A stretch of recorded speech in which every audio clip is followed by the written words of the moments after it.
Très bien, je vous propose qu'on commence cette table ronde. Tout d'abord, bonjour à toutes et à tous, et puis merci d'être ici présents ou connectés donc pour assister à cette table ronde qui va s'intéresser à la communication autour des traditions dans le contexte des transitions climatiques. J'ai souhaité organiser cet échange dans le cadre de mes activités de recherche au sein de la chaire UNESCO sur les pratiques médiatiques et journalistiques de l'Université de Strasbourg.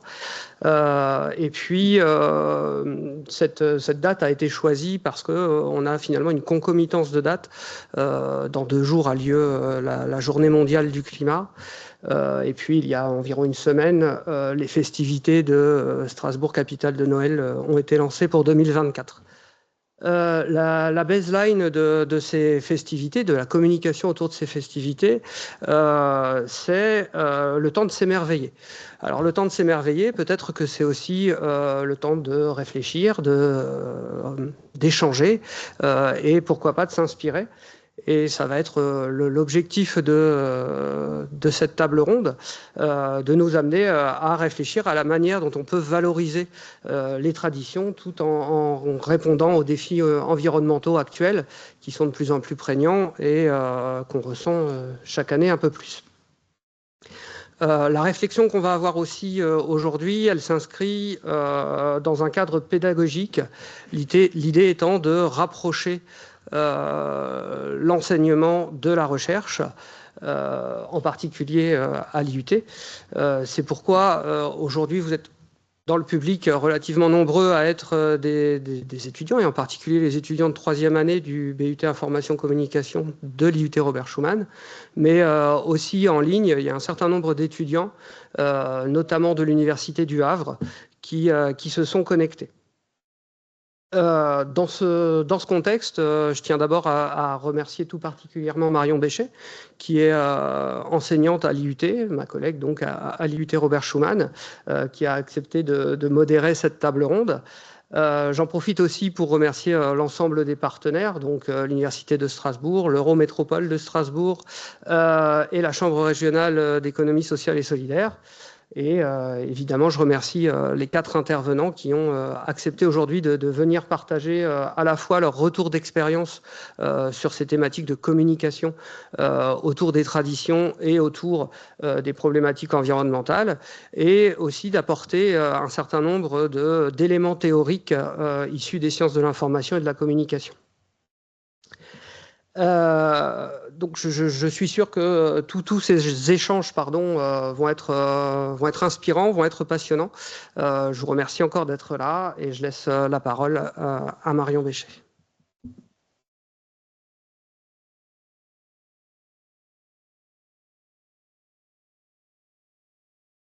Ici, pardon. Pardon. Bonjour à tous. Merci à tous d'être venus si nombreux à cette table ronde aujourd'hui. Merci à Jérémy Picot de m'avoir sollicité pour animer cette table ronde qui promet d'être très riche. Et merci à nos 4 intervenants pour leur participation. Donc cette table ronde va permettre de croiser les regards à la fois de Thierry Libard, donc conseiller au Comité économique et social européen, et enseignant-chercheur en sciences de l'information et de la communication, spécialiste de la communication environnementale. Nous avons également un élu local, Guillaume Lipsic, qui est adjoint à la maire de Strasbourg. Damien Lang, coordinateur territorial de la Chambre régionale d'économie sociale et solidaire, et un acteur du monde universitaire, Laurent Schmitt, vice-présidente développement durable et responsabilité sociétale et professeure à la faculté de géographie. Donc nous commencerons par une présentation de quelques minutes par intervenant, puis nous poursuivrons par un débat entre eux, et vous aurez ensuite la parole pour pouvoir poser des questions et participer également au débat. Donc n'hésitez pas à participer activement à ce qui se dira. Voilà, donc je laisse d'abord la parole à Damien Lang, qui va nous partager son point de vue sur le rôle de l'économie sociale et solidaire et de la communication et de ses acteurs dans la préservation des traditions dans l'accompagnement des transitions actuelles. Ok, bonjour, merci de me faire l'honneur déjà d'être présent parmi vous et de parler en premier. Donc, on est amené à travailler beaucoup sur ce territoire et à être présent dans cette salle, mais surtout, ça me rappelle qu'on y était il y a 5 ans dans une opération qui s'appelait Tribunal des Générations Futures en partenariat avec le CESE, justement. Et je suis ravi, d'autant plus qu'aujourd'hui, dans l'assistance, on est en face de ces générations futures, désolé pour les autres, qui sont quand même présents. Et c'est hyper important pour nous de pouvoir adresser des messages, en fait, sur ce qu'on fait. Pour vous, en tant que jeunes professionnels ou futurs professionnels, voilà, dans votre compréhension de votre environnement voilà, à venir. Actuel déjà, en fait. Déjà ce qu'on fait et qui on est. Donc effectivement, on est là pour amener le sujet de l'économie sociale et solidaire dans cette table. Alors moi, je sais ce que c'est. Je ne sais pas si vous savez ce que c'est. On n'a peut-être pas le temps de faire un échange, mais vous n'hésitez pas à poser des questions. Et on a des éléments de vulgarisation parce que la communication, pour le coup, c'est un défi quotidien pour nous. C'est l'économie sociale et solidaire, c'est quelque chose à la fois de très ancien et à la fois de très récent dans son arrivée dans l'inconscient collectif et même dans la parole publique. Donc on y travaille beaucoup et du coup à la CRES, qui veut dire Chambre régionale d'économie sociale et solidaire, on est un peu les garants institués par la loi de 2014 sur l'ESS, qui veut dire aussi que c'est très récent, hein, cette loi de 2014, du périmètre que cela signifie. Donc l'économie sociale et solidaire, c'est quoi? Donc c'est avant tout on va dire, une acception économique. Donc, je pense qu'on va être aussi là porteur d'un point de vue économique. Mais une économie qui ne se définit pas par ce qu'elle fait, mais par comment elle le fait. Et je pense qu'on aura l'occasion, sur des sujets comme la consommation, etc., de revenir sur ce sujet et sur ce que ça veut dire en termes de communication. Et comment elle le fait? Elle le fait d'une manière similaire entre des entreprises qui sont de différentes sortes, qui ont toutes les activités qu'on retrouve dans les activités économiques, donc il n'y a pas de domaine d'exclusion, même si quand on entend économie sociale et solidaire, on se dit c'est du social, c'est de l'aide, etc. Non, on peut absolument tout faire dans l'économie sociale et solidaire, sauf qu'on le fait autrement, parce que l'activité, elle est pensée et actée selon 3 principes qui sont déclinés de manière proche dans plusieurs familles d'entreprises. Donc ces principes, c'est avant tout la gouvernance collective et démocratique. On constate un besoin, on essaie d'y répondre à plusieurs. Donc c'est quelque chose sur lequel on pourra revenir, c'est l'économie en fait des citoyens. Entre ces personnes qui pilotent l'entreprise, il y a un principe d'égalité. Une personne égale une voix. Le deuxième pilier, c'est la finalité. Donc on fait quelque chose ensemble pour se donner un objectif qui a un impact sur l'échelle de territoire qu'on souhaite, mais ça a vraiment directement rapport avec un territoire. Et cette finalité, elle peut être sociale, environnementale, sociétale. En tout cas, c'est elle qui guide les choix, les orientations, et pas la recherche de profit individuel. Néanmoins, il y a besoin d'une performance dans nos activités économiques pour atteindre ce but. Plus on a une performance, plus on atteint le but. La troisième composante, ça va être la lucrativité limitée ou la redistribution des richesses. Donc, on écrit comment ce qui est produit va être utilisé, et avant tout pour préserver l'activité, et avant tout pour, disons, retourner à la force de travail, au territoire, et pas pour créer en fait de l'enrichissement privé. Donc ça, c'est un périmètre qu'on peut détailler à foison, mais on n'a pas le temps aujourd'hui, mais s'il y a des questions, n'hésitez pas à tout moment. Ce qu'on fait à la CRES, c'est qu'on le fait savoir, avant tout. Donc on représente la transversalité de ces familles d'entreprises-là, qui sont nombreuses. On parle d'associations, puisqu'une association est une entreprise, bien souvent. Les coopératives, les mutuelles, les fondations, les syndicats d'employeurs, les structures d'insertion, et plus récemment, de par cette loi de 2014, les entreprises sociales, donc des entreprises qui ont choisi de se définir une utilité.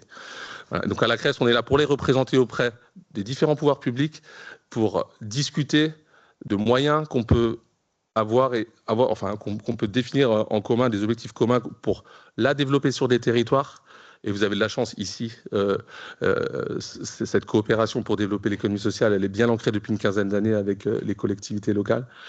Et voilà, on est là pour développer cette action, la faire savoir, la faire connaître, donc auprès de tout public comme vous, mais aussi comme le grand public. On a une opération annuelle qui s'appelle le mois de l'économie sociale chaque mois de novembre, pour que tout le monde comprenne de quelle manière on définit notre économie bienfaisante. Et ensuite, on a différentes actions dans l'accompagnement au développement, le développement d'affaires, etc. J'y reviens pas trop. Simplement, directement avec le sujet du jour, on a, je pense, compris, ou en tout cas des exemples nous fait comprendre qu'il fallait insister sur le fait de le mettre sur la place publique.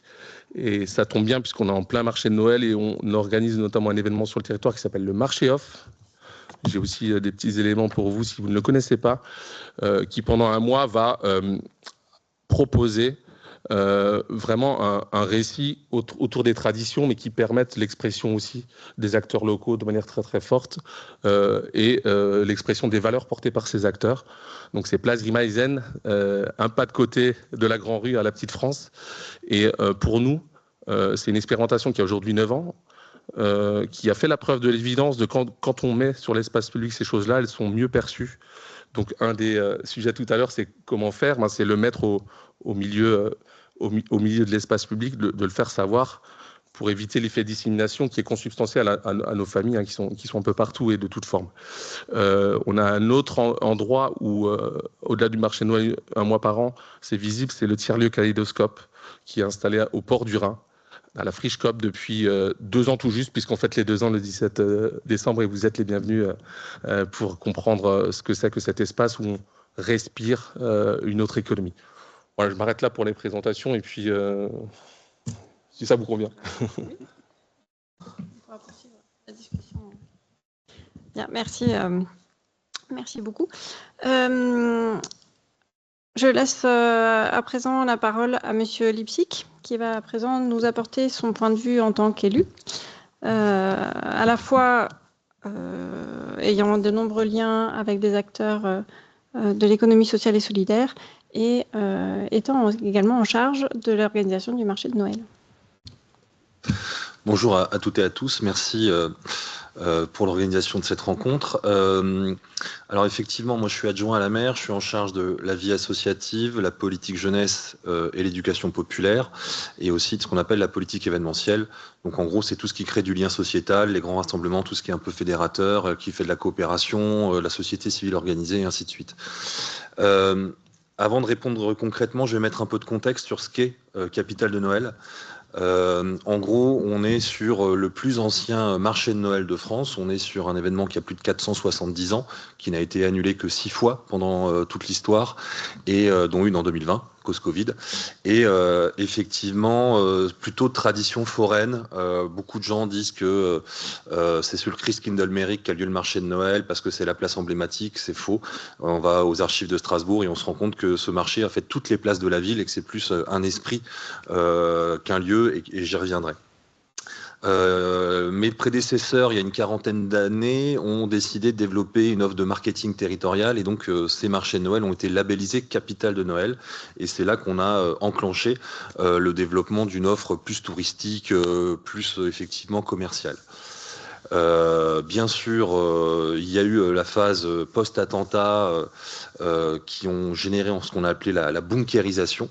En fait, pendant plusieurs années, l'ensemble du centre-ville, tous les ponts étaient soumis à des fouilles lourdes, complexes, qui prenaient du temps, plus un dispositif de sécurité militaire sentinelle qui a commencé à apparaître, auquel les gens n'étaient pas habitués à l'époque. C'était le bon temps. Et on est donc en 2020, lors de la campagne municipale, sur un constat officiel de désamour, de divorce entre la population et l'événement. J'aime bien rappeler de temps en temps que pendant la campagne municipale, la santé a eu un débat, l'éducation a eu un débat, la culture a eu un débat, Noël a eu 3 débats. C'était pour vous donner un peu l'intensité de la chose, et donc quelle que soit l'équipe qui soit retenue et qui gagne les élections, il fallait s'atteler à la tâche. Donc nous, quand on a été élus, on a transférer le pilotage de Noël du service foire et marché, donc avec cette approche purement commerciale, au service événement. Donc c'est intégré dans la politique événementielle, ce qui nous permet d'avoir un meilleur dialogue avec la préfecture sur tout ce qui est dispositif de sécurité, parce que on a une expertise sur le sujet, et surtout de développer d'autres facettes. Moi, je ne parle jamais des marchés de Noël, je ne parle jamais du marché de Noël, je ne parle que de Capitale de Noël, parce que c'est cette appellation-là qui nous permet d'avoir des conférences universitaires, qui nous permet d'avoir des programmations culturelles, qui nous permet de faire du lien au cultuel sur le petit chapitre spiritualité, et que justement on sort de l'aspect purement d'exploitation commerciale. Petit élément important pour faire le lien avec ce que vient de dire Damien, à l'époque le Noël Off a été créé pour créer une offre dédiée aux Strasbourgeois qui n'en pouvaient plus des marchés de Noël. Et donc il y avait un secteur pour les touristes, il y avait un secteur pour les habitants et à l'époque un peu un secteur pour les enfants qu'on est en train de relancer. Donc nous on a fait le choix de dire bah non, c'est un festival, c'est global, c'est multifacette. On voit pas pourquoi les Américains, les Japonais pourraient pas aussi aller faire un tour au off et pourquoi est-ce que les Strasbourgeois pourraient pas aller profiter d'une offre qui leur corresponde sur Capitale de Noël. Donc on a vraiment un truc un peu plus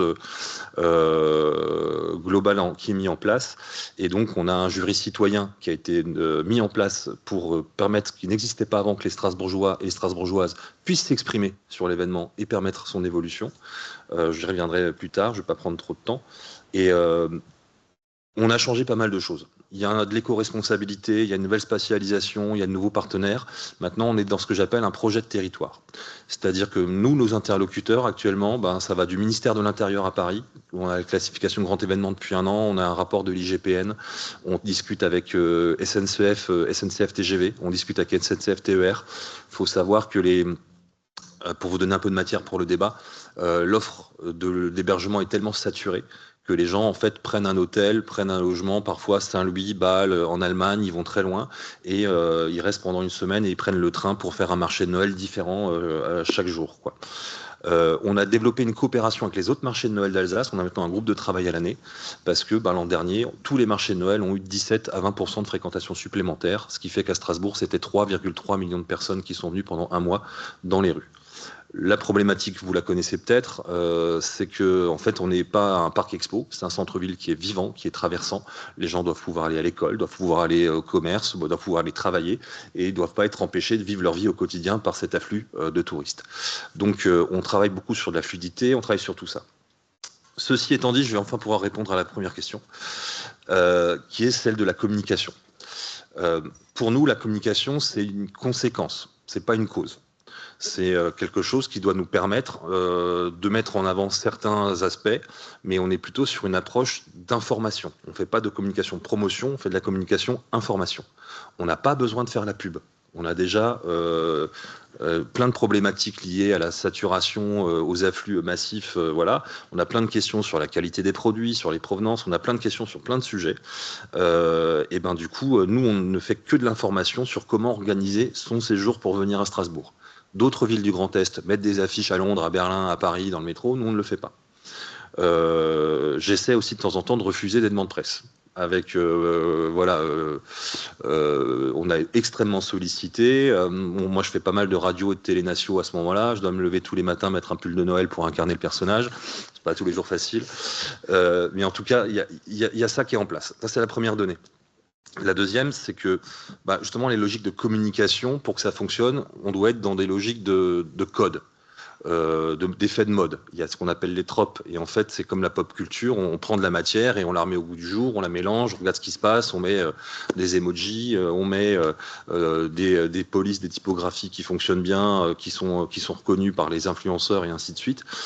Et de l'autre côté, on a la tradition, qui elle est un cadre de maintien, un cadre de conservation, un cadre de patrimoine. Et donc, comment est-ce qu'on fait pour communiquer avec quelque chose qui est en bouillonnement perpétuel, avec de l'autre côté un glaçon qui bouge pas trop, qui est la tradition sur les personnages du Hans Trapp, du Saint-Nicolas, du Père Noël, même si lui est un petit peu plus récent et un petit peu plus capitaliste que les précédents. Donc, on est un peu dans ces logiques-là et effectivement, on essaie de remettre au goût du jour certains de ces éléments qui participent à la culture Noël. Si vous allez à la bibliothèque humaniste de Célestat, vous trouverez les textes qui prouvent que la tradition du sapin est née en Alsace ou en tout cas dans le bassin rhénan. Et les boules rouges qu'on a sur le sapin, c'est les pommes d'Alsace. Quand les gens viennent à Strasbourg pour Capitale de Noël, ils veulent de l'authenticité. Ils veulent justement ce côté traditionnel, mais ils veulent aussi en même temps avoir des choses très contemporaines. Et c'est cette promesse-là qui fait venir, entre autres, les gens sur les marchés de Noël en Alsace et en Allemagne. C'est la recherche d'authenticité. L'autre chose qui les fait venir, c'est ce que j'appelle un peu l'effet boule à neige, quoi. Les gens, toute l'année, sont oppressés par des choses extrêmement anxiogènes. Un marché de Noël, c'est gratuit, c'est circulant. On est dans une espèce de magie de l'enfance, du souvenir, de la nostalgie, de la convivialité, de l'émerveillement face à l'illumination et ainsi de suite. Donc c'est des moments, on sait que c'est pour ça que ça fonctionne très bien, c'est des moments qui permettent de reprendre un petit peu d'énergie positive après une année compliquée, quoi. Donc tout ça additionné fait que on doit mettre en avant notre authenticité et on doit l'incarner aussi concrètement derrière, sans faire de promotion, et en gérant des trucs très concrets, très logistiques, comme où garer votre voiture pour surtout pas la mettre au centre-ville, quoi. Voilà, c'est un peu pour l'intro, je pense qu'on a un peu de matière. On va suite.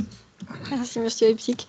Nous laissons à présent la parole à monsieur Schmitt, qui est également élu, mais cette fois à l'Université de Strasbourg. Alors, dans ce cadre, pouvez-vous nous expliquer comment, au sein de cette institution, on appréhende les transitions et on communique à leur propos? Alors, bonjour à toutes et à tous. Merci beaucoup pour l'organisation de cette table ronde, qui est vraiment très intéressante. Je vais tout d'abord un petit peu présenter l'université. Vous faites partie de l'université, mais vous ne savez peut-être pas que l'université existe depuis presque 5 siècles, un petit peu plus longtemps que la Strasbourg, capitale de Noël. Et avec, vous le savez, 60 000 étudiants, plus de 6 000 personnels. Quand on compte tous les personnels CNRS, INSERM et les contractuels, on est pas loin de 10 000. Donc je crois que nous sommes le deuxième acteur socio-économique du territoire de l'Eurométropole après les hôpitaux universitaires. Donc beaucoup de choses. Et donc, ça fait depuis longtemps que nous faisons des choses dans le domaine de la durabilité, etc., mais que ça s'est mis en place de façon institutionnelle, politique, que depuis finalement 4 ans, depuis le mandat en cours. Vous savez qu'à l'université, nous fonctionnons dans notre gouvernance avec des mandats de 4 ans seulement. Donc, c'est la première fois que l'université s'est dotée d'une vice-présidence développement durable et qu'on a aussi appelé et responsabilité sociétale, pour faire le lien avec cette dimension sociétale, qui se retrouve en fait à tous les niveaux, au niveau de la gouvernance, au niveau de la formation, de la recherche et innovation, et au niveau de notre fonctionnement interne. Et je vais peut-être développer davantage les aspects communication par la suite, au cours de la table ronde. Je vais peut-être présenter un petit peu ce que nous faisons en termes de développement durable, et je parle plutôt maintenant de transformation socio-écologique plutôt que de développement durable. Je préfère ça parce que transformation, en fait, c'est plus une logique de résultat que de moyens. Finalement, transition, bon, on ne sait pas toujours vers quoi transiter. Transformation, c'est finalement aller vers une société qui apporte ce dont tout le monde a besoin. Donc ça rejoint un petit peu les objectifs de développement durable dont vous avez forcément entendu parler, mais qui respectent les limites planétaires, qui sont de plus en plus dépassées à l'échelle mondiale. Donc c'est ça le challenge, en fait, et de nous épanouir dans ce contexte-là. Et alors, donc de transformation socio-écologique. Pourquoi aussi socio-écologique? Parce que le levier social, l'innovation sociale, voilà, elle est extrêmement importante. C'est le levier le plus important à court terme, voire court-moyen terme. Et de toute façon, il n'y a pas de transformation durable de toute façon, ou bien qui puisse réussir s'il n'y a pas d'acceptation de toutes et tous, s'il y a un sentiment d'injustice ou d'inéquité, etc. Donc c'est extrêmement important. Gouvernance, j'ai parlé d'une vice-présidence, mais il y a aussi maintenant cette question de transformation socio-écologique apparaît centrale, elle est au cœur de notre stratégie. Dans notre document d'orientation stratégique jusqu'en 2030, on est en train de réfléchir à notre futur document d'orientation stratégique au cœur de on a mis en place, là on est en train de le valider en le passant par les instances, là on passe le 17 décembre devant le conseil d'administration pour, j'espère, la validation définitive de notre schéma directeur développement durable et responsabilité sociétale et environnementale que nous demande Paris, le ministère de l'enseignement sup et de la recherche, et qui est très ambitieux. Donc, mais qui est en même temps réaliste et qui va sur 5 ans d'ici 2029. Nous avons aussi obtenu un projet en financement de 29 millions sur 10 ans, engagement stratégique de l'Université de Strasbourg pour les étudiants et les étudiantes la durabilité et la société. Donc vous voyez que sur cet important projet, thématiquement, c'est la durabilité qui est mise en avant.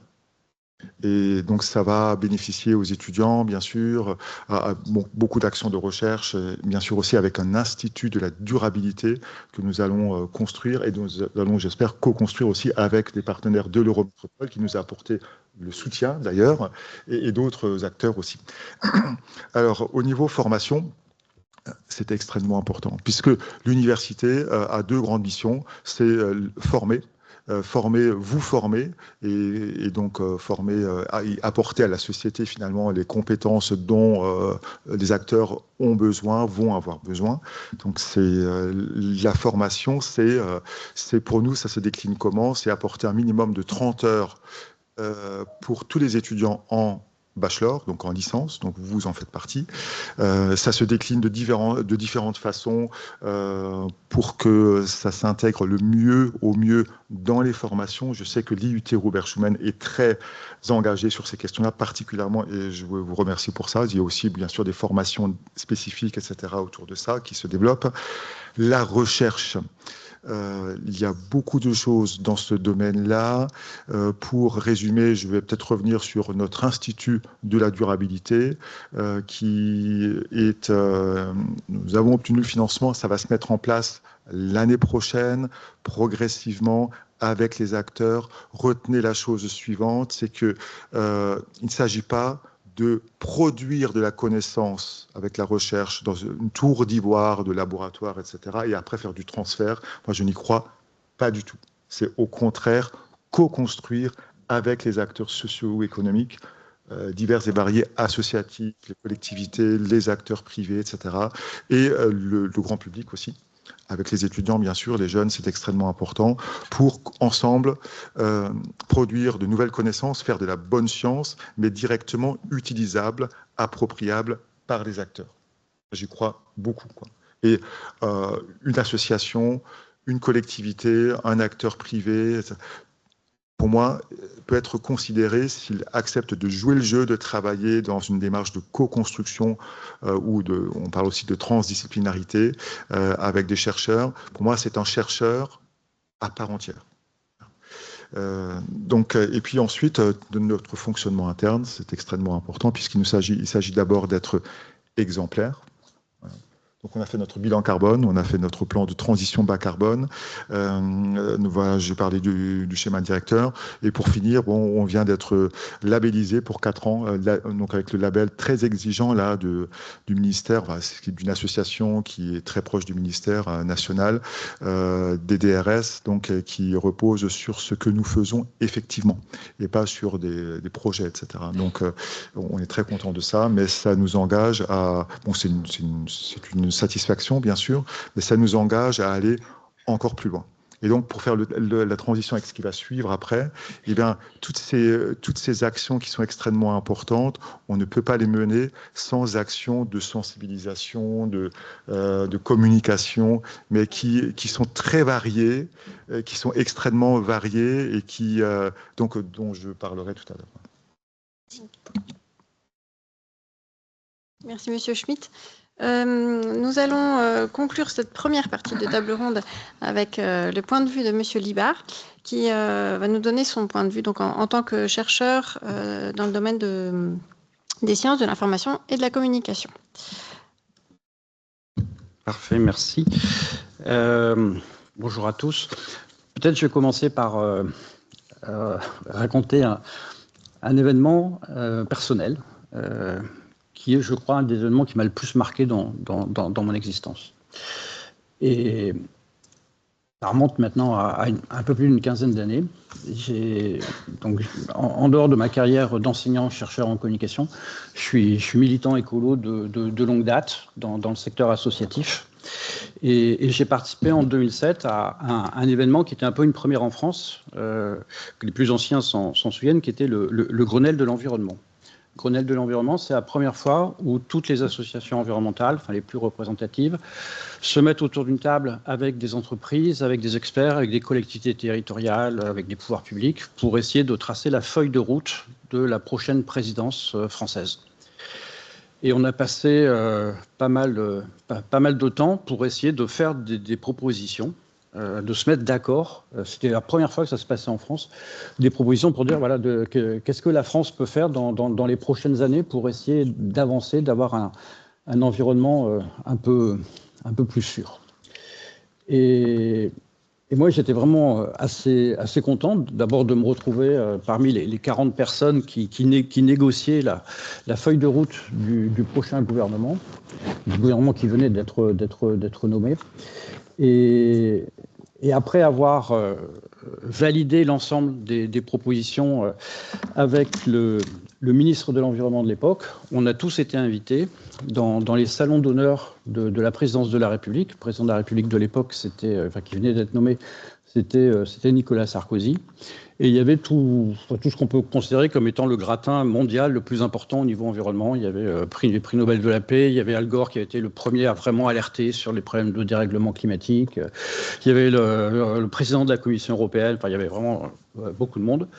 Et moi, je peux le dire maintenant avec un peu de recul, mais j'étais vraiment, je me retrouvais là-dedans, comme on dit un peu vulgairement, je me la pétais un peu.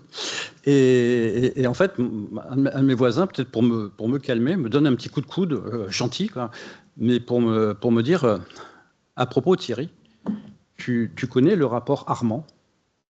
Alors, je ne sais pas vous, mais moi, j'avais jamais entendu parler du rapport Armand, mais jamais. Et donc, je dis non, c'est quoi? Pourquoi tu me demandes ça? Il me dit non, comme ça, tu verras après. Donc, forcément, ça interpelle. Donc, dès qu'on sort de là, je me précipite chez moi, je me dis de quoi il me parle? Et je découvre le rapport Armand. Le rapport Armand, il avait été écrit en 1970. Le premier ministre de l'époque, c'était Jacques Chaban-Delmas. Et en fait, toutes les propositions qu'on venait de remettre au président de la République, c'était un copier-coller du rapport Armand. Alors, ce n'était pas un plagiat, parce qu'on ne l'avait pas fait exprès, mais tout ce qu'on proposait avait déjà été proposé en 1970 par un ingénieur qui avait proposé une feuille de route au gouvernement de l'époque qui n'était pas complètement inutile. Ça avait donné lieu à la création du premier ministère de l'Environnement en France en 1971. Mais toutes nos propositions sur l'éducation à l'environnement dans les écoles, sur la biodiversité, sur les pesticides, sur la protection des océans, etc., tout était déjà en 1970. Il y avait évidemment juste pas les problèmes de dérèglement climatique dont la dangerosité est plutôt apparue fin des années 80 avec la création du GIEC, mais pour tout le reste, tout y était. Waouh! Moi, ça m'a fait un choc. Donc, je me suis senti un peu interpellé. Et donc, je me suis dit, c'est quoi le problème, quoi? Qu'est-ce qui bloque? Donc, j'ai fait un peu de recherche et je suis allé voir dans la littérature écolo.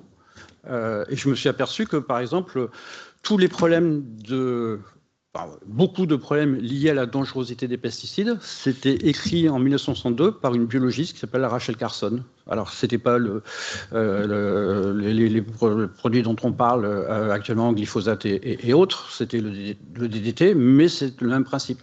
Sur la protection de la biodiversité, relisez un livre qui date de 1952 de Roger Haim, qui s'appelle « Protection et destruction de la nature ».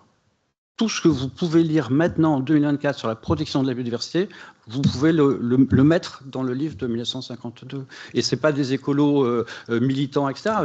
Roger Haim, c'était le président du Muséum national d'histoire naturelle, membre de l'Académie des sciences. Et je pourrais en passer. Pourquoi on n'arrive pas à avancer? Pourquoi? Alors, moi, mon truc, c'est...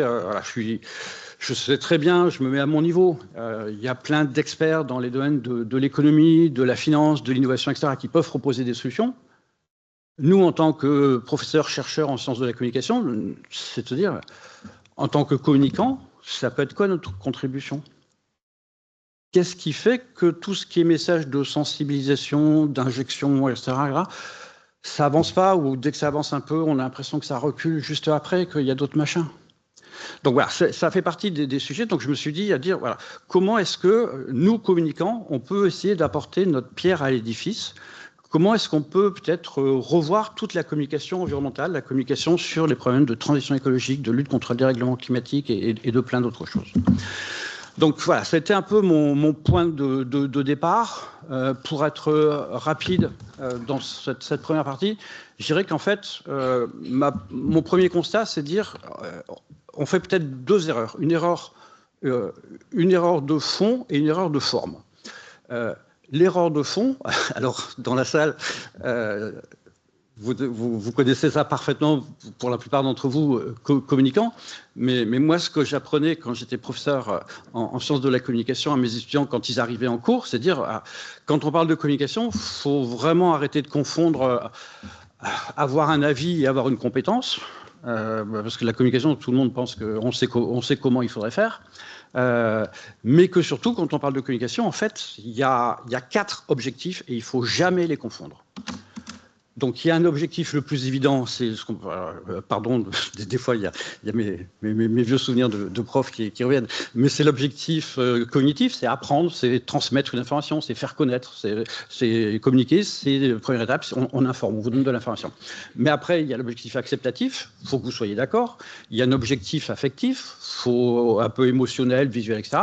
Et puis, il y a un objectif qu'on appelle cognitif, c'est le changement de comportement. Et en fait, en communication environnementale, on confond l'objectif informatif avec cette idée que ça va changer les comportements. C'est totalement fou. Pardon, mais c'est totalement imbécile. Comme si le fait d'avoir une information, ça modifie un comportement. Et sur beaucoup de choses, on dit, voilà, si vous ne faites rien, en 2100, on va passer sous les plus de degrés, etc. C'est une information. Mais les modalités d'un changement de comportement ne peuvent pas jamais se résoudre à une information qu'on a pu ingurgiter. C'est un préalable nécessaire, mais jamais suffisant. Et puis le deuxième, et je vais terminer par ça, c'est de dire, en fait, quand on observe la communication sur les problèmes d'environnement, de climat, etc., comment ça se présente ? C'est incantatoire, c'est souvent moralisateur, c'est standardisé, quel que soit le type de public, c'est souvent très technique, c'est alarmiste. C'est tous des points sur lesquels les spécialistes des sciences de l'information et de la communication savent très bien que c'est tout ce qu'il faut pas faire. Donc c'est aussi peut-être essayer d'avoir cette approche de dire regardons comment la connaissance des territoires, des valeurs associées au territoire, ça peut peut-être contribuer, parce que tant qu'on aura une communication totalement distanciée et incantatoire et moralisatrice sur les problèmes d'environnement, on n'arrivera jamais à avancer. Donc voilà, c'est un peu cette idée de point de départ sur comment les communicants peuvent essayer de contribuer justement à une amélioration de la situation. Voilà, je m'arrête là, merci. Merci à tous les 4 pour ces présentations très instructives. Nous allons à présent ouvrir la discussion. Nous avons préparé quelques questions, mais surtout n'hésitez pas à intervenir, à poser vos questions et à enrichir également le débat. Alors, première question sur laquelle on peut commencer à débattre. Quelles sont les stratégies, selon vous, les stratégies et les canaux de communication les plus efficaces pour valoriser les traditions locales ?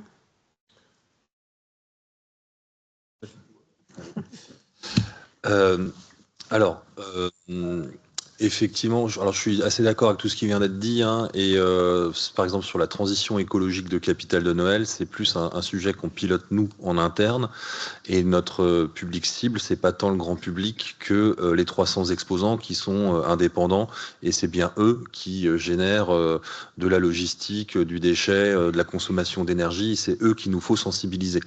Après, c'est sûr qu'on a la problématique de quand des Asiatiques viennent en Europe faire les marchés de Noël en avion, c'est de l'avion. On a commencé à travailler le sujet de la taxe carbone. On a fait un diagnostic très complet où on prend même en compte la provenance des fruits dans les confitures, dans les hôtels. C'est assez intense. Voilà. Et du coup, pour essayer depuis 4 ans maintenant de mettre en avant le fait qu'un événement qui accueille 3 millions de personnes peut être éco-responsable, et ce qui veut dire que les événements qui accueillent 30 personnes peuvent l'être aussi, et que même quand c'est pas nous en direct qui générons en fait ces problématiques, mais c'est bien des exposants privés avec lesquels on coopère, on arrive à avancer. Le souci, c'est que moi, on me sollicite surtout sur pourquoi est-ce qu'il n'y a pas une grande roue ? Elle est où la patinoire ? Et en fait, on se bat pour mettre en avant régulièrement tous les efforts qu'on fait au quotidien depuis 4 ans sur ces sujets-là, mais effectivement, il n'y a pas d'écho dans la presse, il n'y a pas d'écho dans les médias. On va candidater en fait l'objectif concret de tous les efforts qu'on fait, c'est l'obtention d'une norme ISO, qui est la même norme que les Jeux Olympiques et les Coupes du Monde de foot sur l'éco-responsabilité des grands événements. On pense l'obtenir au premier trimestre 25, on va soutenir en décembre et puis on pense l'avoir bientôt. Je ne sais pas si derrière ça, j'aurai les mêmes demandes de presse ou d'interviews ou de réseaux sociaux que j'ai sur de quelle couleur est le grand sapin. Donc il y a un vrai enjeu autour de tout ça, sur le grand public qui est très éloigné de ça. On est clairement dans l'héritage de l'opposition fin de vie fin du monde contre fin du mois. Et pour moi, il y a un autre sujet qui est assez sensible, mais je l'ai un peu oublié parce que je suis fatigué, parce qu'on est tout le temps sur le pont. Oui, c'est ça. C'est qu'en fait, comme ça a été un peu dit sur le côté incantatoire, la vérité, elle est anxiogène. On l'a sur les politiques jeunesse, on l'a sur plein de sujets, sur la question des réseaux sociaux, tout ça. La vérité, elle fait peur actuellement. Par contre, il y a un truc qui est doux comme le miel, qui fait plaisir et qui aide à dormir, c'est la fake news. Et la fake news, ben justement, c'est rassurant, ça fait plaisir, ça nous conforte dans en fait, je suis quelqu'un d'important, je suis quelqu'un d'intelligent, je suis quelqu'un qui comprend mieux les choses que le reste du monde, j'ai une situation qui est plus prioritaire que celle sur le reste du monde, et ainsi de suite. Et je pense que pour se battre contre les fake news, c'est pas tant la notion d'information qu'il faut combattre que le contexte de cette information et la façon de pourquoi elle existe. Donc nous, on est régulièrement attaqué sur les chinoiseries, le supermarché à ciel ouvert, et pourtant il y a des efforts qui sont faits et on a vraiment fait plein d'avancées sur ça. Mais effectivement, la question du grand public qui est plus intéressé par les notions de loisir, par les notions de plaisir immédiat, par les notions de rassurance que par les notions d'information. Merci. Qui souhaite... Non, c'est ça. Oui. Alors, peut-être deux idées rapides. La première, c'est qu'il n'y a pas un canal de communication qui est supérieur à un autre. Voilà, point. Alors, ça, on a vraiment pas mal d'études là-dessus. L'étude de référence, c'est une étude qui date d'une quinzaine d'années, qui a été faite dans un territoire, dans l'Isère, et l'idée c'était de travailler sur des communes avec le même type de répartition territoriale, c'est-à-dire éviter d'avoir un centre riche, une périphérie pauvre, etc., c'est-à-dire des quartiers vraiment homogènes. Et en fait, ils avaient travaillé sur comment est-ce qu'on peut améliorer le fait que les gens trient davantage leurs déchets. Et ils avaient coupé la ville, d'un point de vue schématique, en quatre. Un territoire où ils ne faisaient rien, c'est zone témoin. Un quartier où on fait ce qu'on appelle de la communication à distance, c'est-à-dire on placarde des affiches, on met des choses dans les boîtes aux lettres, on fait du mailing, etc. Troisième quartier, c'est un quartier où on va à la rencontre des citoyens. Donc, ils avaient embauché c'était des emplois jeunes pour aller faire du porte-à-porte et expliquer aux gens comment faire. Et puis, le quatrième, c'était le mix entre de l'information à distance et puis des rencontres et du débat. Résultat, c'est intéressant parce que c'est la première fois qu'il y avait une étude sur les meilleurs moyens de communication sur des problématiques environnementales. Premier quartier, rien, mais c'est normal, heureusement d'ailleurs, qu'il ne s'est rien passé, ça aurait un peu interpellé. Deuxième quartier, communication à distance, j'ai plus les chiffres en tête, mais de mémoire, c'était autour de 12-13% d'amélioration. Quand on va rencontrer les gens et discuter avec eux, c'est un peu plus, mais pas énorme. De mémoire, c'était entre 15 et 17%. Et là où on fait les deux, c'était 34%. Et en fait, c'est ça qui est intéressant. C'est qu'en fait, les gens en communication, en marketing le savent très bien.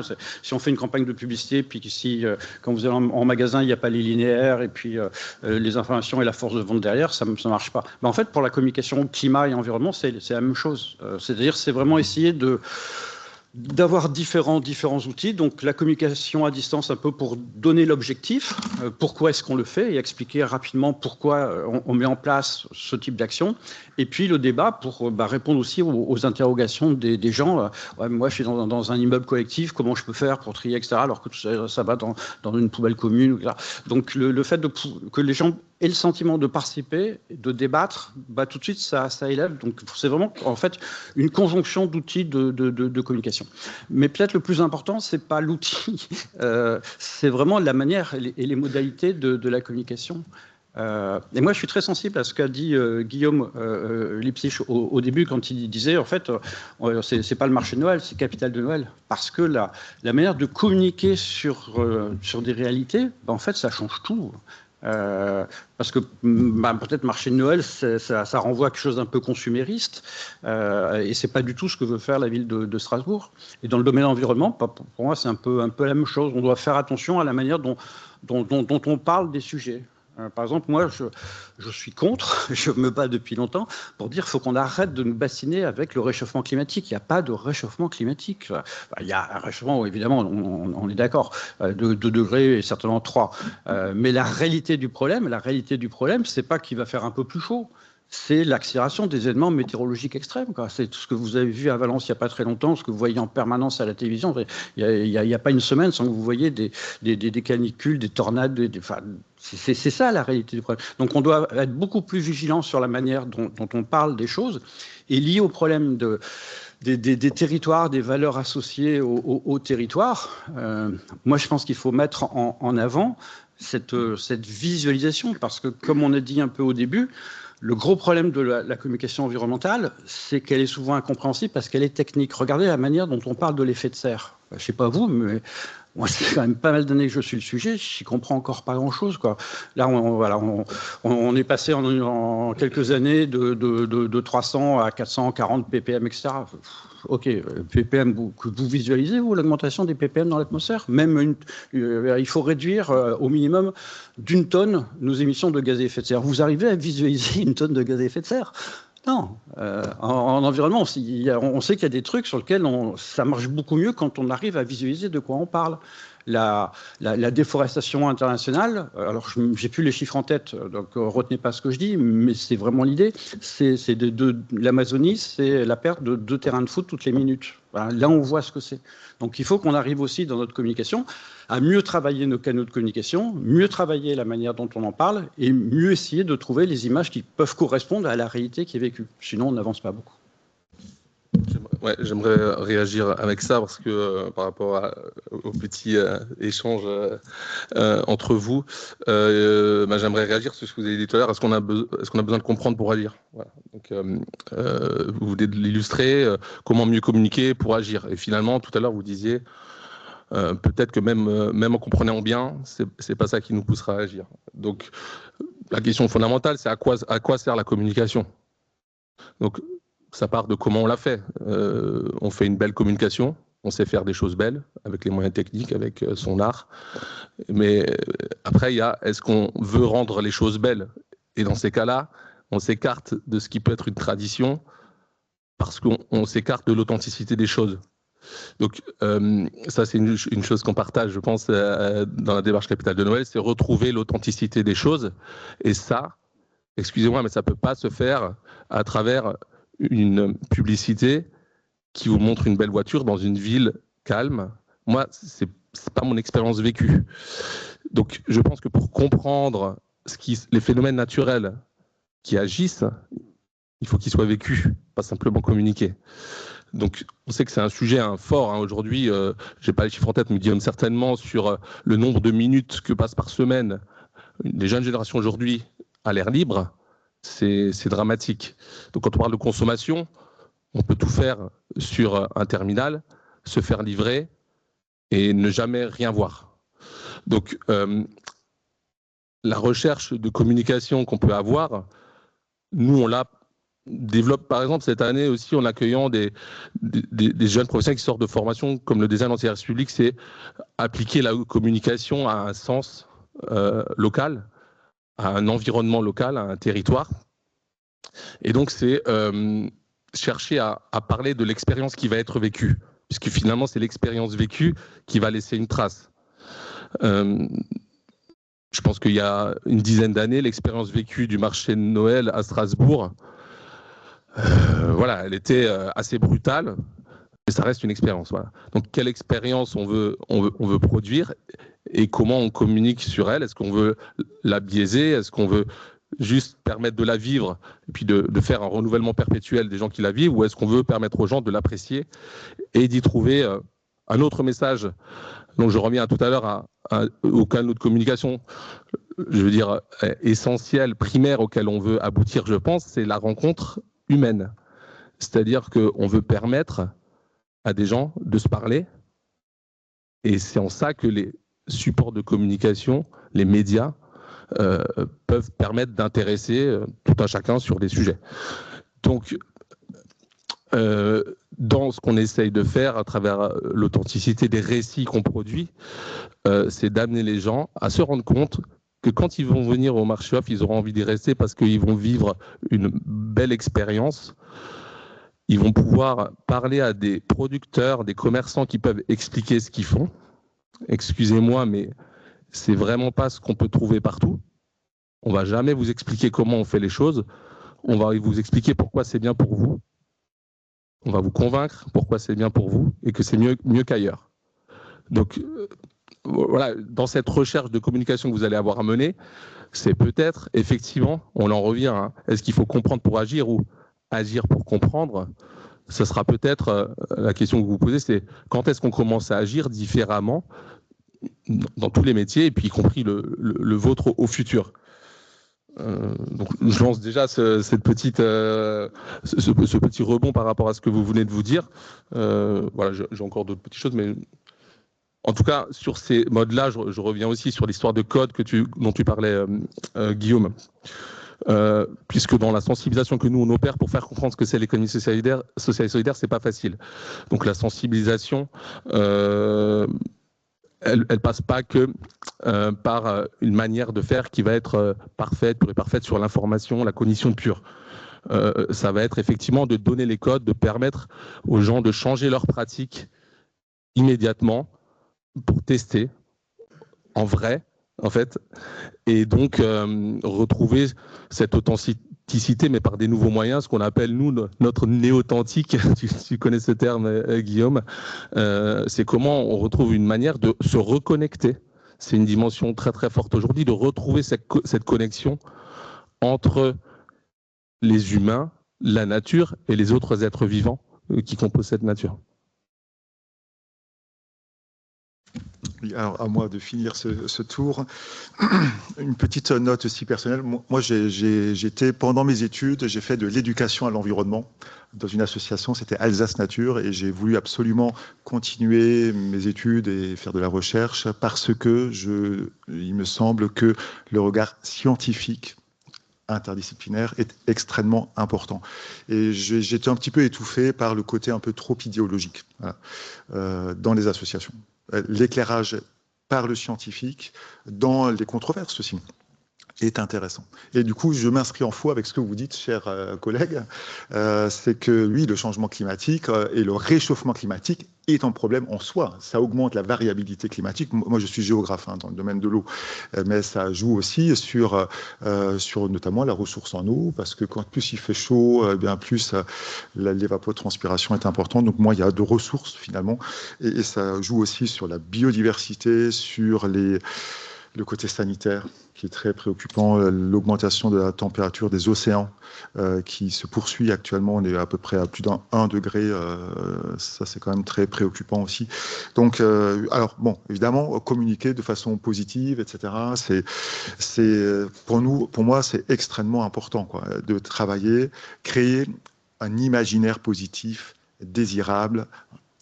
Et alors, bon, dans notre communauté, là, je vous dis les choses un peu cash aussi, c'est pas la peine de la langue de bois, c'est pas la peine. Donc, on me dit aussi, mais il y a trop de communication, et on nous parle, la responsable com de l'université, il y a de l'infobésité, il y a trop de communication, donc il faut faire le tri, parce que vous recevez trop de mails, les personnels aussi, voilà. Donc, bon, voilà. Donc c'est pas si simple. Et Alors bon, nous, comment on essaye d'avancer, en fait, à beaucoup de niveaux différents, quoi. Et cette question de transformation socio-écologique au niveau d'une structure comme l'université, c'est très transversal. Il faut que chacun s'en saisisse et à son niveau, essaye de développer les choses au niveau, voilà, à tous les niveaux, quoi. On a 35 services, 35 facultés, 76 laboratoires. Donc, voilà, que ça infuse un peu partout. Alors, nous travaillons, par exemple, avec les fresques du climat, ateliers d'automne, fresques de la biodiversité, de l'alimentation, etc., des choses comme ça qui permettent d'aller vers des actions concrètes. Parce que voilà, la fresque du climat, si on s'en tient là, c'est plutôt anxiogène, je trouve. Mais par contre, si c'est immédiatement, et si dans l'atelier de 3-4 heures, on enclenche tout de suite des actions positives, etc., ce que chacun peut faire, là, c'est plus positif, etc. Ça, c'est important.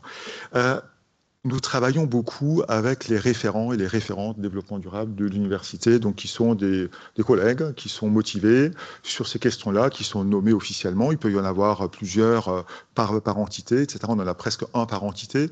On essaie d'en avoir plusieurs par entité, dans certains cas pour les grandes entités. Donc, quand je dis entité, c'est soit fac, laboratoire ou services centraux, pour faire remonter des initiatives locales. Alors, on a mis en place des appels à projets pour les soutenir financièrement les actions de nos référents. Créer aussi de l'émulation, des partages d'expériences entre les référents, par exemple, etc. Et puis, ils nous permettent aussi de faire descendre des informations aussi qui viennent de Paris, qui sont un peu décidées à notre niveau, au niveau de la gouvernance de l'université, par exemple, notre schéma directeur, etc. Mais fondamentalement, être participatif, c'est important. Et ça marche plutôt pas mal, ça. De travailler sur ce côté-là, de travailler avec les acteurs, quoi, et de façon participative. Alors, un exemple, c'est pour... oui, les labos émettent beaucoup de gaz à effet de serre à différents niveaux. Et notre premier poste d'émission, ce sont les mobilités. Donc, au niveau des laboratoires, on essaye de faire en sorte que tous les labos, les 76 labos, fassent leur bilan carbone et un plan de transformation socio-écologique. C'est pas si évident. Alors, on a une personne qui a été recrutée spécifiquement. Mais si on ne travaille pas avec, ça c'est le retour d'expérience d'autres universités françaises, si on ne travaille pas ce type d'action avec des enseignants-chercheurs, ça ne marche pas. Donc on va, peut-être certains d'entre vous, les enseignants-chercheurs qui sont présents, vous serez intéressés par ça, avoir une décharge de cours pour avoir un peu de temps pour travailler avec chez nous Victor Dalman, qui travaille avec les unités de recherche, pour accompagner les laboratoires à faire leur propre bilan carbone et leur plan de transformation socio-écologique. Donc travailler avec des personnes... travailler avec des personnes qui sont directement concernées par les actions. Et pareil pour les étudiants, travailler avec des ambassadeurs étudiants. Donc ça, c'est pas encore en place, mais on va le faire. C'est que dans toutes les promos, il y ait des ambassadeurs étudiants qui soient le relais de ces questions-là, etc. Donc voilà. Donc je pense que ça peut marcher très bien. Alors un problème que nous rencontrons, c'est qu'on a systématiquement, quoi que nous fassions, et donc avec la communication variée, ceux qui nous disent « vous n'en faites pas assez » et d'autres qui nous disent « vous en faites de trop ». C'est systématique. On est toujours sur cette crête-là. Là, il faut l'assumer. Moi, je l'assume. Voilà. Donc, faire en sorte que ceux qui nous disent « vous en faites trop », etc., on ne va pas non plus les empêcher de travailler, etc. Et puis, ils y viendront par eux-mêmes, progressivement, quand la massification va atteindre un certain niveau. Et que ceux qui sont motivés, on les accompagne, on leur donne les moyens, etc., pour aller le plus loin possible et entraîner. Ça j'y crois beaucoup. Alors, un exemple aussi de quelque chose qu'on va faire, on ne l'a pas encore fait, on l'a fait un petit peu, mais des concours pour les étudiants, mais les personnels peut-être aussi, des capsules vidéo pour partager des expériences qui ont fonctionné. Alors, ça, je pense que les étudiants, donc ça, c'est aussi ludique, etc. Voilà. Donc, je pense que ça, c'est le côté ludique est extrêmement important parce que c'est vrai que ça a été dit, il y a un côté anxiogène, mais en même temps, voilà, je le redis, créer un imaginaire entre, c'est le concept des nudges, c'est-à-dire que voilà, être au-dessus du minimum, donc c'est les ODD, mais en deçà des limites planétaires. Et là, on a quand même un espace où on peut en prenant moins l'avion, mais découvrir, enfin, avoir une vie passionnante, passionnée, etc. Et quelles sont pour moi les valeurs cardinales de ça? Premièrement, l'altérité. L'autre, redécouvrir l'autre, c'est fondamental dans cette question-là de changement, etc. L'autre humain, mais aussi l'autre non humain. Et c'est la relation au vivant de façon générale. Et à Strasbourg, nous avons la chance inouïe d'avoir, et c'est la ville qui est gestionnaire de ces 3 réserves naturelles nationales, attention, à proximité. À 15 minutes, vous êtes dans des sites remarquables, la Robertsau, la réserve d'Illkirch-Neuhof et du Rorschellen qui est un tout petit peu plus loin, avec une flore, une faune fantastique, qui est aussi très rafraîchissante en été pendant les canicules, par exemple. Donc la relation au vivant, c'est extrêmement important. L'autre dimension, c'est la dimension, j'en ai beaucoup parlé, d'approche participative, les initiatives, etc., l'engagement de chacun et de chacune, en fonction de sa sensibilité. Et puis ensuite, c'est les territoires. On dit souvent agir, penser global, agir local, mais je ne crois pas trop. Enfin, je pense qu'il faut penser à différentes échelles. Global, oui, mais aussi localement, parce que localement, on peut comprendre certains processus, etc., et ensuite les mettre en œuvre, et ensuite massifier, faire du upscaling, donc étendre sur des échelles plus larges. Et donc, pareil pour l'action. Je pense qu'il faut réfléchir à différentes échelles et essayer d'agir aussi à différentes échelles. Merci. Alors, en synthèse, un peu en nourrissant un peu mon propos de ce qui vient d'être dit, on est sur une volonté de communication qui doit déclencher un changement d'attitude. À mon sens, il y a 3 axes. C'est ce qui est dit. Il y a l'axe du pré-mâché. Un esprit, un cerveau, c'est un château fort. Si on veut rentrer à l'intérieur, il faut qu'on se puisse faire identifier comme faisant partie de la maison et que on a déjà nos petits chaussons qui sont cachés quelque part dans la maison et qu'on peut y aller. Et c'est pour ça que, par exemple, toutes les pubs ont les mêmes musiques. C'est pour ça que on ressort les vieux tubes des années 80 ou 2000 en fonction de vos générations. En fait, on vous place un cheval de Troie qui fait rentrer le concept dans votre tête parce qu'il y a des choses déjà identifiées, que vous appréciez, que vous êtes OK avec ça. Si on l'applique à Capitale de Noël, c'est la tradition. C'est justement cette nostalgie de l'enfance, c'est ses souvenirs, et on peut rappeler que les plats que faisaient nos grands-mères, c'est des plats qui n'avaient pas de pesticides forcément dedans, c'est aussi des ambiances où on n'avait pas 4 télés dans 4 chambres et ainsi de suite, quoi. L'autre façon de faire bouger les gens, c'est le geste. Ça a été dit, c'est de vivre l'expérience, c'est d'avoir un truc qu'on ressent, concret, le côté neurologique. Alors sur les fresques, oui, il y a plein de fresques différentes. La fresque du climat, moi j'en ai malheureusement vécu, qui était organisée par Total Energy. Ça pose d'autres questions. C'est des contenus réappropriés. Il y a la fresque du renoncement qui est plutôt intéressante sur justement faire le deuil de certaines choses pour pouvoir accepter le changement. Ça, c'est un truc qu'on travaille pas assez. Et la troisième façon, c'est l'adhésion globale. C'est le fait de faire masse. Le tout voiture, le tout pesticide, tout le monde a toujours le temps fait comme ça, c'est comme ci, c'est comme ça, donc on ne peut pas changer parce que c'est comme ça. Quand on a 3,3 millions de personnes qui viennent pour la même chose et qu'on a réussi à convaincre 300 exposants, dont c'est pas la culture première, de travailler la LED, les eaux grises, 6 catégories de tri différentes, la réduction du chauffage dans les chalets pour sa disparition totale, c'est quand même qu'on arrive à créer une communauté à la fois de personnes qui émettent un message, qui disent tous la même chose, que ce soit de l'hôtellerie jusqu'aux forains, et de l'autre côté, on a des récepteurs qui sont sensibles à ça et qui le demandent. Et c'est le cercle vicieux à mettre en place, qui du coup est vertueux, sur expliquer aux exposants que c'est le public qui le demande, et expliquer au public que c'est les exposants qui le font. Et ça, c'est un truc qui permet cette démarche de transition. Et c'est bien parce que dans les négociations très âpres parfois qu'on a eues avec les exposants de Capitale de Noël, on leur a dit mais vous allez perdre du chiffre d'affaires si vous ne vous mettez pas au goût du jour, qu'on a pu aussi avoir des victoires, quoi. Voilà, petit propos. Merci pour ces premiers échanges. Est-ce que quelqu'un souhaite réagir dans la salle ? Non. Je propose une deuxième question pour le moment, mais n'hésitez pas, comme dit, à réagir ou à poser d'autres questions si vous en avez. Donc là, on a vu les communications, les stratégies de communication efficaces par rapport à ça. Comment est-ce qu'on peut sensibiliser plus précisément le jeune public?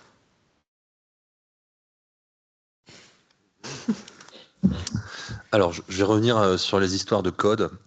On le voit bien sur les réseaux sociaux. Chaque réseau social maintenant a sa génération. Facebook, c'est les 60-40, Insta, c'est les 30-40, Snapchat, si ça existe encore, je ne sais pas.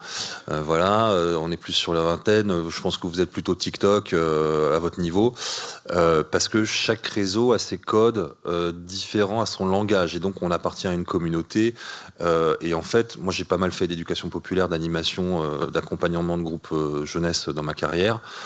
J'étais formateur aussi BAFA, BFD. J'expliquais à mes stagiaires BAFA qui sont là parce qu'ils aiment les enfants et que c'est rigolo et que c'est sympa, que les enfants, ils sont sur leur planète à eux, ils ont leur communauté à eux, ils ont leur code à eux, et l'adulte n'est pas sur cette planète. Et c'est pas son rôle de l'être. C'est un peu ça aussi, c'est-à-dire que nous, en tant qu'institution, on a un réel problème pour aller sur TikTok, parce que non, la maire de Strasbourg, elle va pas faire une danse, elle va pas faire un ice bucket challenge ou ce que vous voulez. On doit garder aussi nos trucs à nous, quoi. C'est vieux, ça. C'est vieux, je sais, mais désolé. Et du coup, c'est un peu ces sujets-là, c'est comment est-ce qu'on va dans des endroits pour toucher un public spécifique qui y est, mais qui a sa propre culture, qui a sa propre communauté, alors qu'on n'est pas dedans. Et que si on y va, on va se faire détecter en mode intrus assez rapidement, et que ça va même peut-être desservir le propos. Je me souviens d'opérations de la préfecture qui fait de la prévention sur les 31 décembre pour qu'il y ait moins de pétards, moins de fusées, moins de gens qui traînent dans la rue et qu'il y ait moins d'incendies de voitures. Ils ont essayé de travailler avec un influenceur à un mois du 31 décembre pour faire passer un message institutionnel. Spoiler alerte, il s'est rien passé, quoi. Enfin, ça fonctionne pas. Voilà, il faut, si on veut être dans une communauté, si on veut être sur un réseau social, il faut y appartenir, il faut être dans le temps long, il faut maîtriser le sujet, il faut faire. Moi, j'ai supprimé tous mes réseaux sociaux il y a 2 ans. Je suis juste encore sur LinkedIn, vaguement, mais comme on disait avant, l'important c'est l'humain, il faut qu'on se retrouve et tout, quoi. Donc, pour toucher la jeunesse, c'est une question qu'on se pose dans tous les congrès qu'on a sur les politiques jeunesse. Il n'y a pas de réponse simple, mais il y a vraiment ce côté s'approprier les codes de cette communauté, et c'est plus compliqué quand on est une institution. J'avais une réponse simple, c'est effectivement les inviter et aller où ils sont, mais ça veut dire qu'il faut s'y mettre tous. C'est-à-dire, il y a de la communication qui s'adresse aux jeunes qui est très très bien faite et qui fonctionne.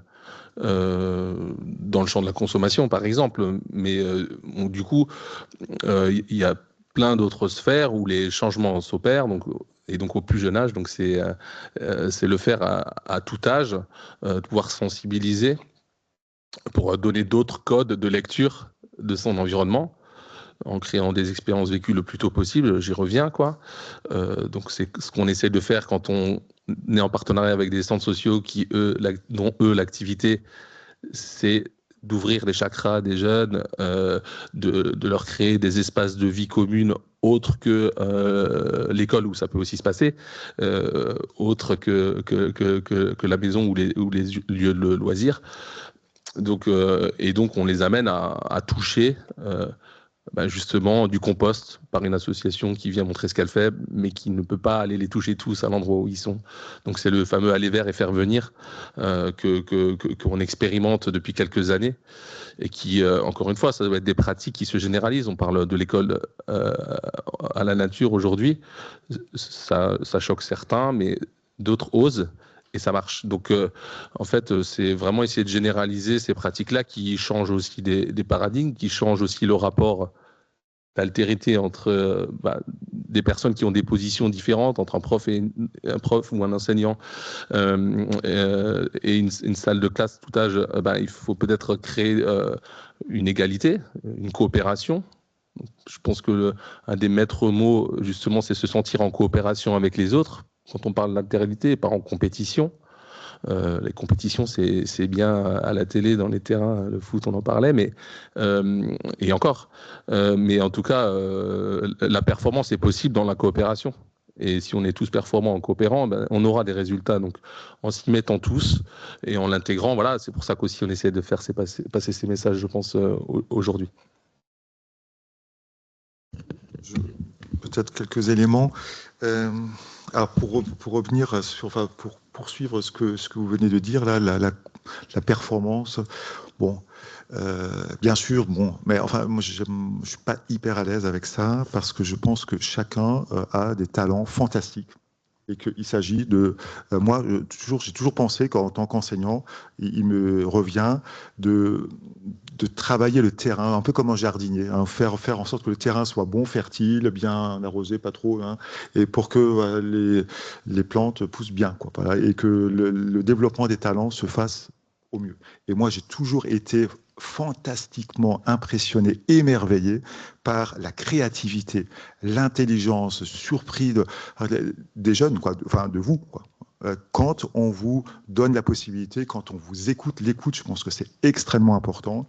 Susciter, encourager les initiatives. Alors je vois, bon, moi dans ma petite fac de géographie, on a 3 associations étudiantes et qui font plein de choses, alors des voyages, le plus éco-responsable possible, etc. Je vois dans mon labo aussi, le livre, et ben, les doctorants, ils veulent moins prendre l'avion, en fait, pour communiquer leurs résultats scientifiques. Ils préfèrent aller à Vienne en train plutôt qu'à San Francisco, quoi. Et finalement, pour leur CV, c'est pas un problème, ça marche très bien.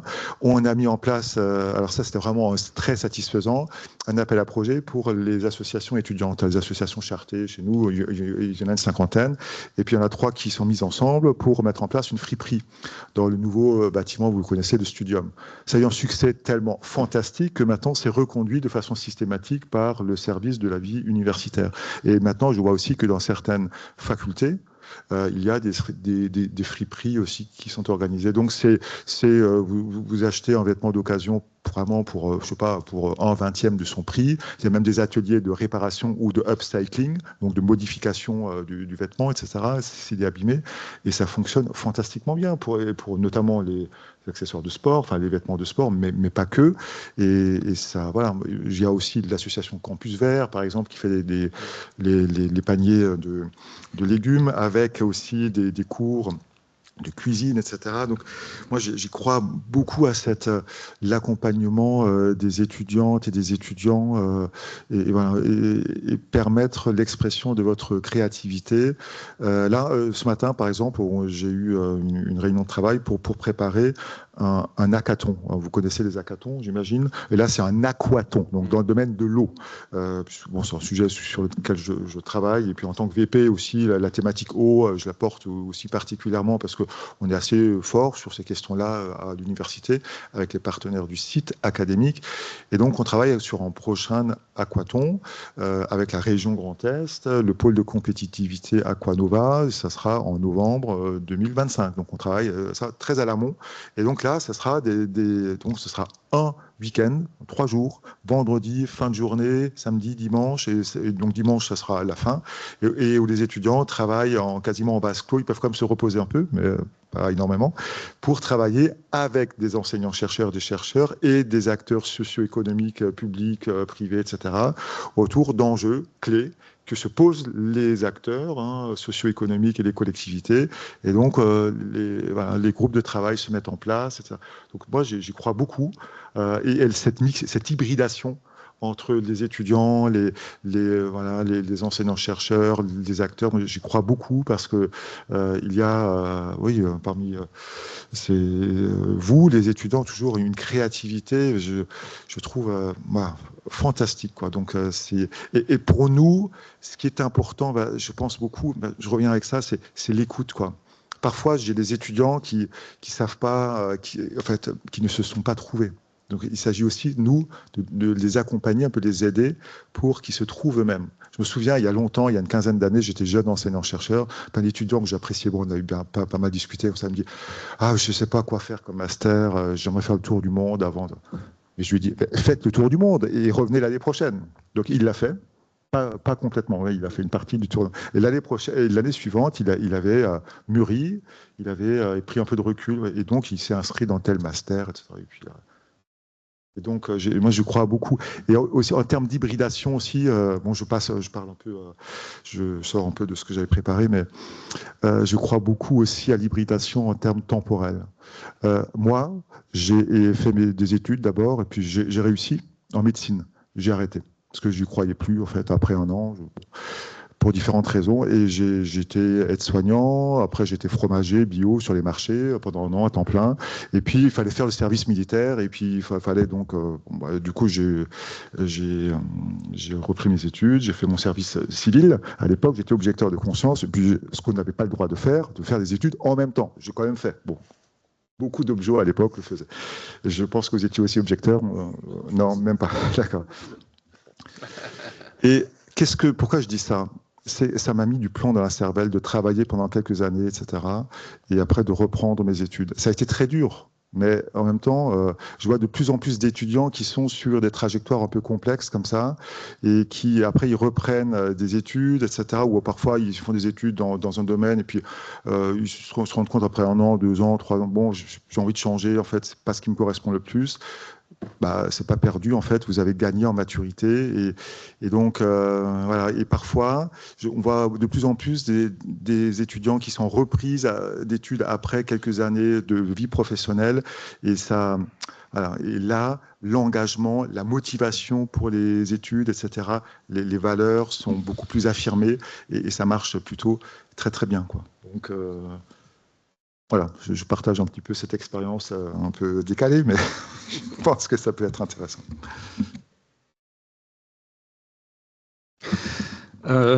J'ai pas le sentiment qu'il y a vraiment des spécificités par rapport au public jeune, à part dire que c'est les plus jeunes qui vont trinquer le plus, quoi. Mais c'est pas très enthousiasmant. Je pense que dans les points, c'est peut-être important, c'est aussi faire comprendre chacun de la réalité de ses propres impacts. Moi, dans les différentes enquêtes auxquelles j'ai participé, je me suis aperçu que tout le monde, jeune, moins jeune, en fait, on n'a jamais conscience de nos impacts. Et par exemple, on demande aux gens, par exemple à vous, quel est l'impact de tel ou tel, enfin, de genre prendre l'avion, etc., etc. Et en fait, quand on pose la question, est-ce que vous pensez que d'autres, ça peut avoir un impact? Les gens répondent oui. Est-ce que si vous le faites, vous pensez que ça peut avoir un impact? Les gens répondent non. Ce qui est quand même assez extraordinaire, c'est juste la même chose. Donc quand c'est pour vous, ça n'a pas d'impact, quand c'est pour les autres, ça peut avoir un impact. Donc c'est aussi, voilà, c'est par exemple le streaming, qui est quand même plutôt une pratique de jeunes, suivre des vidéos sur Twitch, etc. Ben, en fait, mine de rien, c'est 1% des émissions mondiales de gaz à effet de serre, 1%. Le numérique, on dit souvent le trafic aérien, etc. Ben, en fait, le numérique, c'est 4%, c'est-à-dire c'est exactement la même chose. Et le streaming, quand je dis 1%, c'est-à-dire c'est l'équivalent de l'ensemble des émissions effet de serre d'un pays comme l'Espagne. Pas négligeable quand même. Donc c'est aussi déjà prendre conscience chacun de nos propres... Enfin, des conséquences de chacune de nos actions. Dans les points importants, et ça a été dit, je crois, par tous les collègues qui sont ici à la table, c'est vraiment cette idée que il ne suffit pas de donner des informations alarmistes ou pas alarmistes pour faire que ça change. Et je crois aussi beaucoup par rapport au sujet de notre table ronde, qui est le rôle des traditions, etc., qu'il faut ancrer justement le discours dans la réalité des territoires. Alors là, on a vraiment un paquet d'études scientifiques, il n'y a aucun doute là-dessus, quoi. On sait que tous les discours un peu globaux, etc., ça ne marche pas. Il faut qu'ils soient ancrés dans des territoires, il faut que ça évoque des réalités de chacun. Je vous donne un exemple d'un travail auquel j'ai participé. De loin, j'étais vraiment pas pilote. Une université, c'était en Belgique, à l'université de Louvain. On a lancé une campagne pour essayer de faire en sorte que les gens ils soient beaucoup plus vigilants sur le gaspillage énergétique, qu'ils se mettent sur des dynamiques d'énergie renouvelable, etc. Et pareil, on a fait un peu comme j'ai pris l'exemple tout à l'heure en Isère. On allait mettre des flyers dans les boîtes aux lettres, etc. On a dépensé pas mal de temps, pas mal d'argent. Résultat nul, mais nul. Rien, quoi. Mais il ne s'est rien passé. Et puis, à un moment donné, des années après, et malheureusement en plus, on a su que ça n'avait rien à voir avec l'action qu'on avait entamée avant, il y a une dame, sur son toit, elle a mis des panneaux photovoltaïques. Et puis, En fait, cette personne-là, qui était là depuis toujours dans sa commune, qui était respectée de tous les voisins, etc., bah, en fait, on a observé que les voisins venaient voir pourquoi vous avez mis des panneaux sur votre toit, c'est moche en plus. Et, ouais, ça, c'est une affaire de goût. Mais n'empêche que, alors je ne sais plus, dans 3 ans, dans 4 ans, je serai complètement autonome, et puis ça m'évite les hausses d'électricité comme il y a tout le temps, etc. etc. Et puis au bout de 6 mois, 1 an, bah, on a vu l'ensemble du quartier se mettre avec, bah, si tu veux, je peux te donner le contact, c'est quelqu'un, tu as vu, en moins d'une semaine, tous les travaux étaient faits, etc. Et puis, voilà, en l'espace de quelques semaines, quelques mois, bah, tout le quartier s'est mis à aller dans ces dynamiques-là. Donc, on voit aussi que c'est dans les territoires, c'est dans les liaisons, c'est dans le lien, c'est dans les relations humaines que ça peut commencer à bouger. Et puis, peut-être lié à ça, et peut-être je vais dire pour les jeunes, mais je crois que c'est valable pour tout le monde. Moi, je travaille beaucoup pour les institutions européennes maintenant. Et en fait, quand je regarde l'histoire de l'Europe, les grands discours fondateurs, à Strasbourg, on connaît ça bien, 1951, la déclaration Schuman, etc., l'Europe, c'est la paix, quoi. Essayons de donner un nouvel idéal. On n'a pas commencé à dire le marché commun par rapport aux interactions économiques, etc., même si ça s'est fait beaucoup sur des interactions économiques à l'époque, mais il y avait un idéal commun, et c'est ça qui a fait bouger les choses. Aux États-Unis, le grand discours fondateur de la lutte anti-racisme aux États-Unis, Martin Luther King, Atlanta, je ne sais plus quelle année, I Have a Dream, il n'a pas fait un discours sur la cartographie des ségrégations raciales, ethniques aux États-Unis. Il a dit I have a dream. C'est-à-dire qu'il faut être capable aussi de trouver des discours mobilisateurs. Ce qui est étonnant quand on parle de transition écologique, moi, ce qui m'effraie un peu, c'est qu'il n'y a pas ça. On ne fait pas rêver les gens. Et on ne mobilise pas sur des alertes ou des problèmes. En fait, c'est la question essentielle, je pense. C'est qu'est-ce qui nous donne envie de bouger? De quoi est-ce que collectivement on a envie? Vous avez envie d'un mode de vie moins stressant, d'un air plus pur, d'une alimentation plus saine. Et si on se met d'accord sur ce type d'objectif, on s'apercevra que les problématiques de réduction de gaz à effet de serre, de lutte contre le CO2, etc., c'est un moyen au service d'un objectif plus global.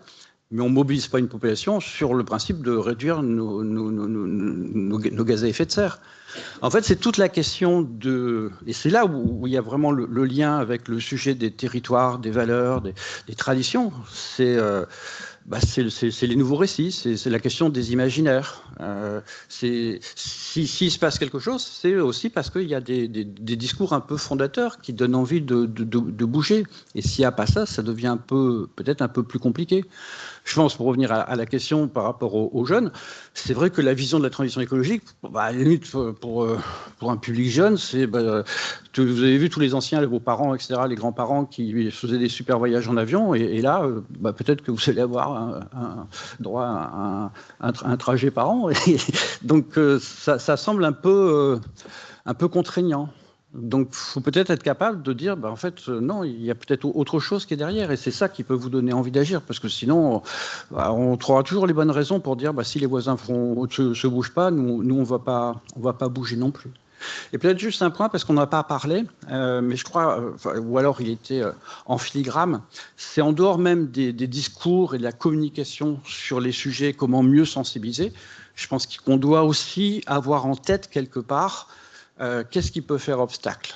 Et quand moi je parle de nouveaux imaginaires, de nouveaux récits, on est obligé de prendre en compte le rôle de la pub et du marketing. Parce que je suis persuadé qu'on n'arrivera pas à bouger avec un dispositif publicitaire tel qu'il est actuellement encore. Alors, c'est pas une critique. En communication, moi, j'ai enseigné la communication et donc la pub. Donc la pub, c'est un outil au service de la vente, c'est son rôle.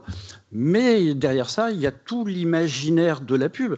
Enquête que j'ai réalisée il y a quelques années, une enquête tout con, j'ai simplement compté les mots qui apparaissaient le plus dans des messages, des messages publicitaires. Les 2 mots qui viennent le plus, c'est bonheur et plaisir. Si vous voulez être heureux, consommez. Si vous voulez du plaisir, consommez. Et regardez, pensez à des visuels, des clips de pub. Vous voyez des gens heureux parce qu'ils consomment. Si on veut aller vers une société plus écologique, plus solidaire, c'est comment rendre désirable la sobriété. Et dans les points où là, il y a vraiment une inégalité formidable, c'est là aussi, posez-vous la question, des messages de sensibilisation à la lutte contre le dérèglement climatique Combien vous en recevez par jour? 3, 4 en étant optimiste? Des messages qui vous disent ah, faut faire attention à nos comportements. Des messages de pub, combien vous en recevez? Alors il y a plusieurs études qui ont été faites. Selon ce qu'on appelle messages de pub, sur les méthodologies, vous en recevez entre 400 et 3000. C'est-à-dire de messages par jour, vous n'en êtes pas forcément conscient.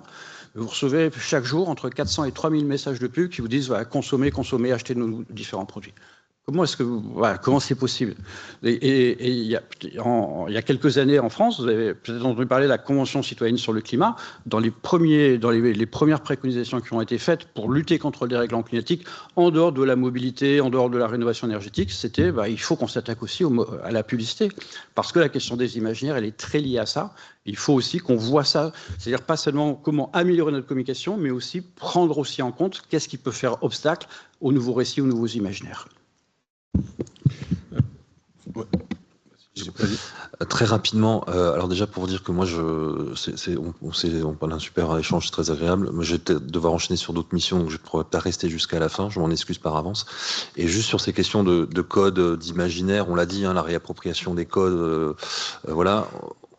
Il n'y a pas mieux qu'un jeune pour parler à un jeune. L'enjeu, c'est d'en faire effectivement des ambassadeurs, c'est que ces codes ils soient déjà appropriés, déjà prémâchés, déjà intégrés, et qu'il y ait ce phénomène d'adhésion de groupe sur les effets de mode, ce que font les réseaux sociaux par exemple. Moi, j'ai vécu un truc un peu particulier il y a quelques années, je ne sais toujours pas quoi en penser, mais quand j'étais gamin, chez ma grand-mère, elle recevait parfois des enveloppes d'associations humanitaires internationales pour faire un don pour les camps de migrants, les camps de réfugiés, les camps de demandeurs d'asile, voilà. Et il y a quelques années de ça, dans une ancienne vie, gérais un lieu culturel à Strasbourg et on avait accueilli une conférence d'une association qui voulait, à sa façon, reprendre le code, se le réapproprier, le remettre au goût du jour. Et en fait, ils mettaient des vidéos qui montraient le quotidien dans ces camps. Mais tout le monde était beau, la météo était géniale. Tous les soirs, il y avait quelqu'un qui grattait un peu de guitare et les concerts étaient super sympas. On allait chercher des tomates ensemble avec des caddies et puis on faisait des grands plats tous ensemble, quoi. Sur justement cet impératif à la joie, au bonheur, à la consommation, ils se retrouvaient même sur ces fonctions-là, quoi. Et alors c'est sûr que c'est ce qu'il faut pour parler à un public plus contemporain. Mais est-ce que c'est vraiment le sujet, la méthode, l'objectif Enfin voilà, j'ai toujours pas d'avis sur ça. Peut-être que vous en aurez. Je suis prêt à en échanger. Oui, je voulais continuer, poursuivre le sujet, que vous m'évoquez en fait, même si le temps court et peut-être qu'on arrive aussi vers la fin à un moment donné de cet échange. En tout cas. Je vais essayer de les exprimer clairement. Déjà, effectivement, sur l'impact du numérique aujourd'hui, c'est un des écueils vous pouvez pas, en tant que professionnel, vous ne pouvez pas ne pas vous sentir concerné par l'impact que vous aurez dans vos choix, que vous allez créer sur le destinataire de votre communication si vous êtes communicant. Donc, effectivement, 4% pour l'impact du numérique, sachant que l'impact le plus grand, c'est encore la production d'appareils plus que la donnée. Mais que dans cette donnée, il y a une différence, par exemple entre la donnée mobile, qui est la donnée consommée en mode Wi-Fi, qui consomme 75%, qui provoque 75% de moins de gaz à effet de serre. Donc tout ça, il faut quand même les avoir en tête lorsque vous faites des choix pour ne pas provoquer des usages qui vont augmenter les impacts. Sachant qu'aujourd'hui, effectivement, les nouvelles générations sont nées dans, je pense, qui est de la plus totale individualisation de l'information qu'on connaisse, qu'on ait connue. Avant, on regardait la télé le soir en famille, on devait se battre pour le programme, ou se lever, c'est pire. Et donc aujourd'hui, on subit des choix individuels, chacun dans son coin, et même si on est tous ensemble dans un espace, on reste individualisé. Donc, dans les formats que vous proposerez, c'est de pouvoir recréer du collectif, y compris quand on se dit on va utiliser le numérique, on ne diabolise pas le numérique. Je donne un petit exemple un peu drôle. Il y a une structure, un opérateur coopératif universel qui s'appelle Télécope qui a installé, expérimenté cet été ou l'été, je ne sais plus, une cabine téléphonique à Presqu'île-Malraux pour voir l'effet que ça faisait. De se dire, l'acte de téléphoner, c'est un usage que je vais chercher en fait. C'est pas quelque chose qui est greffé dans ma main en permanence, etc. Et en ça devient un objet collectif parce qu'il faut attendre que l'autre ait fini la conversation. Mais ça marche. Ils ont évalué, ils ont eu des utilisateurs dans cette cabine. Ça provoque, ça a suscité certainement la curiosité, mais ça a fonctionné. Donc, recréer du collectif, c'est ce qui permettra de partager des messages ensemble et de les vivre avec ce qu'on appelle aujourd'hui le pauvre. On a tous un point de vue différent, mais en fait, ce serait bien d'en avoir un commun. Or, voilà, aujourd'hui, tout ce qui est partagé, c'est le point de vue individuel, quoi. Et là, je vais donner un autre exemple qu'on retrouve aussi par d'autres communications qui sont, par exemple, le cinéma. Donc, on a organisé des séances ciné-débat il y a quelques années avec un film qui s'appelle Douce France, qui prenait l'exemple de comment prendre conscience dans un département qui était le 9-3 du chantier qui se créait de la plus grande surface commerciale de France, alors que c'était déjà le département le mieux pourvu par habitant en surface commerciale, centres commerciaux, etc. Et une prof, donc voilà, l'initiative individuelle a eu très bien l'intelligence de trouver un format de prise de conscience qui était de placer un groupe d'étudiants volontaires, évidemment, en tant qu'enquêteurs. Donc l'enquête, c'est aussi un moyen finalement de communiquer pour faire passer des messages en transformant la cible en acteur. Donc effectivement, le fait de transformer un client, un mouton en acteur, c'est un défi, mais c'est possible. Il y a vraiment différents biais de communication qui permettent de le faire. Et donc, effectivement, nous, la notion de consommateur, elle est importante. C'est comment on permet justement, encore une fois, cette rencontre de dire je peux aller demander comment c'est fait pour voir si c'est bon pour moi. Je n'absorbe pas les messages, les discours sans me poser de questions. Donc, je me questionne, je prends conscience collectivement parce que je n'ai pas les réponses par moi-même, par mon champ de référence individuel. Et donc, recréer du collectif, y compris pour toucher des jeunes, c'est créer aussi d'autres espaces collectifs que l'école. Hein, voilà, c'est d'arriver à les attirer ailleurs, ensemble. Voilà, donc ça, je pense que c'est les objectifs que peut se donner la communication. C'est pas simplement un objectif individuel, d'impact individuel sur des personnes. On aimerait bien des questions parmi les étudiants. Il n'y aura pas de pot après, hein, m'a dit ma voisine, et M. Picot, s'il n'y a pas au moins 15 questions. Alors je plaisante, peut-être pas 15, mais quelques-unes quand même. Alors c'est toujours la première la plus difficile, mais la plus longue à venir, mais ça serait quand même vraiment très bien. Au moins, voilà. Ça marche? Oh, super. Moi, j'aimerais peut-être intervenir par rapport à cette question de sensibiliser les jeunes. Je trouve que c'est une question intéressante, mais honnêtement, je vois pas trop la pertinence. Parce qu'en fait, en tant que jeune ici, on est tous sensibilisés à cette question. Enfin, c'est la question de notre avenir. Qui, en tant qu'humain, ne se pose pas la question de à quoi va ressembler notre avenir? Du coup, honnêtement, je pense que sensibiliser, on l'est au collège, au lycée. Enfin, on avait tout plein de cours de ressources par rapport à l'environnement, protection de l'environnement, etc. Donc je pense que sensibiliser, on l'est. Mais c'est juste que, en fait, en tant que jeune, je pense que le sentiment actuel, c'est peut-être pas tant de la peur, mais plus de l'agacement, parce qu'en fait, on a compris l'enjeu, et on se pose juste la question de qu'est-ce qu'on peut faire pour changer, pour faire quelque chose, et on a de l'agacement parce qu'on a l'impression qu'on met en place des actions où il y a des initiatives qui sont prises, qui certes sont soutenues, mais on ne trouve pas assez. Et en fait, à titre personnel, je trouve qu'informer sur les enjeux écologiques, ce qu'on nous apprend tout le temps à l'UT, c'est définissez une cible pour votre message. Et en fait, je trouve que la cible, elle n'est pas assez bien identifiée pour la cause environnementale. Je trouve que la cible, peut-être qu'on devrait s'adresser peut-être plus à des acteurs privés, parce que j'ai le sentiment que la majorité des émissions ou alors des conséquences sur l'environnement viennent d'institutions ou d'acteurs privés, et qu'en tant que, on va dire, grand public, on fait déjà des efforts, on essaie de changer des choses, et c'est compliqué à titre personnel, voilà, quand on coupe le robinet d'eau, de se dire j'ai sauvé la planète. Est-ce qu'on se demande est-ce que ça a vraiment un intérêt? Donc moi je me demande est-ce que en fait on doit vraiment, enfin il y avait cette question de changer le message ou alors changer ses pratiques environnementales, mais en fait moi je me demande est-ce qu'il ne faudrait pas juste apprendre à convaincre des entreprises, des organisations à changer leurs pratiques et pas directement changer nos pratiques en tant qu'individus. Et donc, moi, c'est la question que je me pose. Par exemple, je rebondis sur votre anecdote, Monsieur Libart. quand vous étiez à l'Élysée, c'est ça? En fait, je me demande, est-ce qu'il n'est pas là le problème? C'est qu'en fait, tout le monde sait ce qu'il faut faire, mais personne ne le fait. Et en fait, on a ce sentiment actuellement. Et donc, est-ce que la cible du message environnemental, c'est vraiment le grand public? Ou est-ce que c'est vrai? Enfin, c'est pas juste... c'est un peu horrible à dire, mais les personnes qui tiennent les fils, quoi. En tout cas, moi, je me pose cette question-là. Et...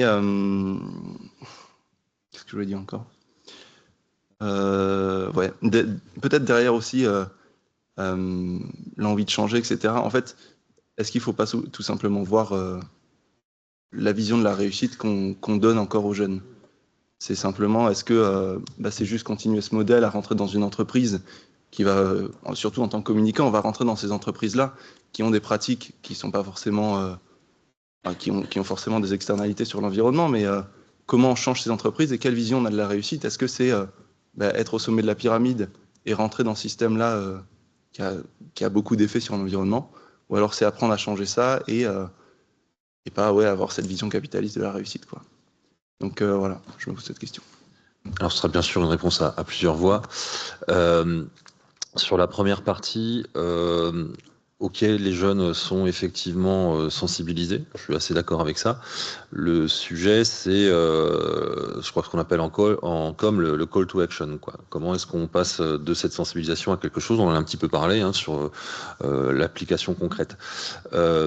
Il y a une notion de structuration. Damien en parlait un petit peu. On est dans une société de l'individualisme. Les gens vont plus au cinéma, ils ont le cinéma à la maison sur leur télé avec l'abonnement Netflix. Les gens vont plus au restaurant, ils ont le Deliveroo à la maison avec l'abonnement Deliveroo. Et on est chacun chez soi.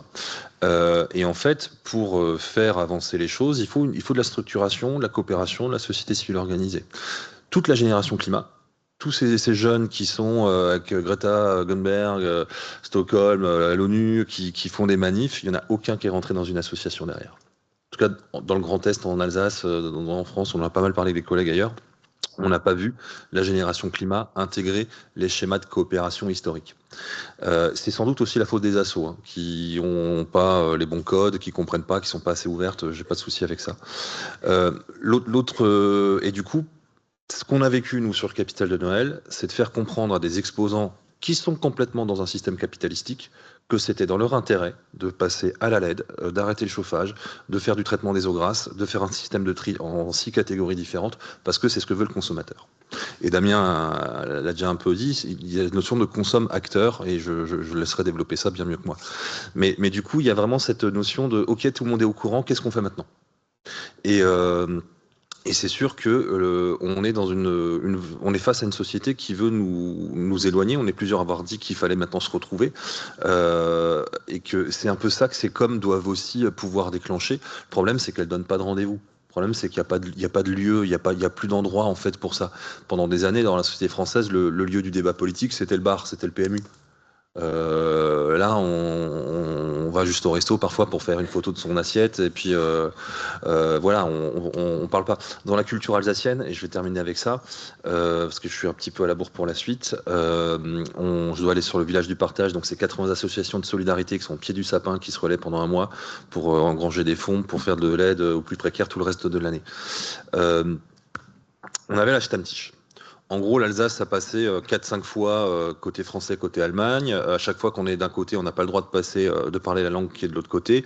Et on a une identité mixte qui est empêchée parce que politique, impérialisme, ce que vous voulez.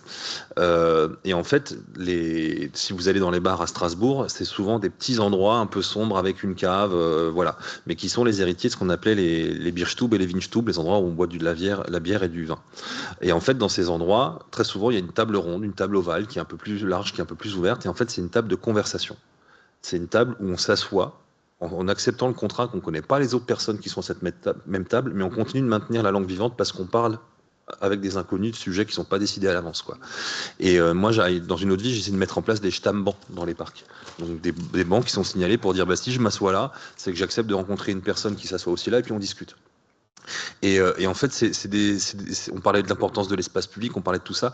Il faut que ces sensibilisations qui sont déjà faites, elles enclenchent quelque chose derrière. J'avais plein d'autres trucs à dire, je suis bien entendu à la bourre, et je m'excuse de ne pas pouvoir rester, mais vous êtes en très bonne compagnie, et puis je sais que le débat n'est pas très débat, parce qu'on est un peu trop d'accord entre nous, mais voilà. Quoi. En tout cas, merci. Un petit peu. Ouais, je voulais rebondir à ça, parce qu'on a parlé tout à l'heure de mode et de format pour communiquer. Là, vous venez parler des cibles, et effectivement, le but, c'est pas de jeter l'opprobre sur une cible et dire c'est eux qui vont changer, parce que c'est les jeunes, ils vont prendre en main leur futur, alors que les décideurs actuels sont encore là, sont encore des vieux hommes blancs. Enfin voilà, tout ça, on est complètement d'accord. Donc ça suffit pas.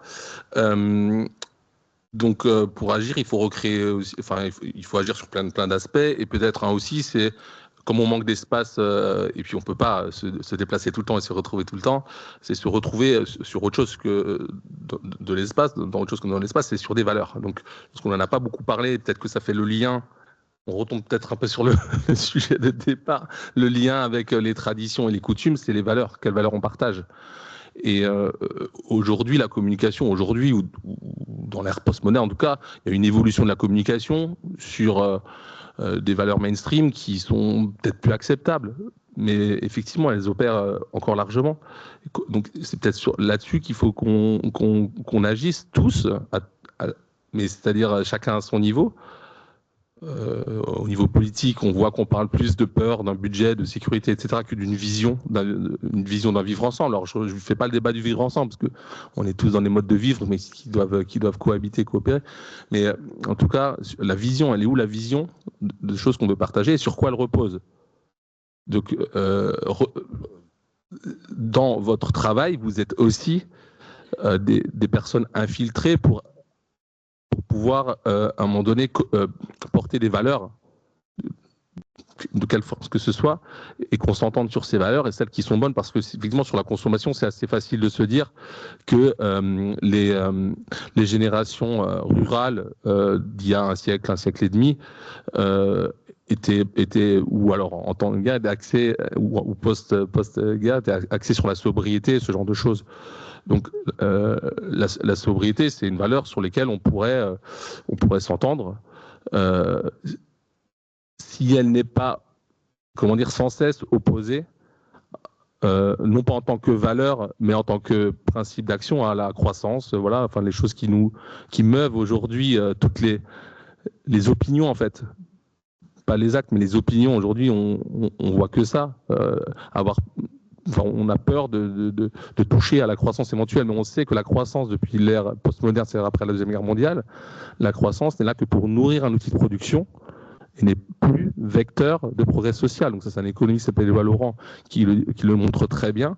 Donc les courbes exponentielles de production et là-dedans de produits pétrochimiques évidemment, elles se décorrèlent complètement d'un accès à un progrès social, alors qu'avant, la révolution industrielle permettait de ce progrès social sur une courbe de croissance économique qui voulait dire aussi du progrès social. Aujourd'hui, le progrès n'est plus social de la même manière que croît la consommation qui nourrit une production. On nourrit l'ogre.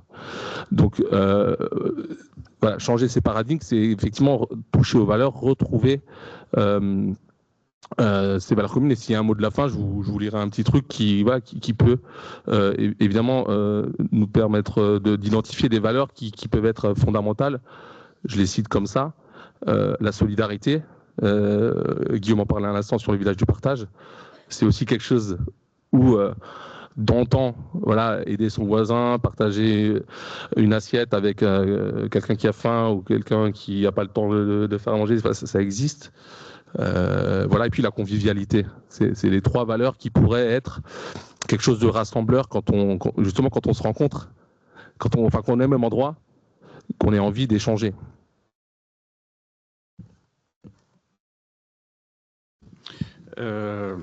On peut commencer par une mauvaise nouvelle. Il y a une idée reçue, vous l'avez dit, qui est fausse.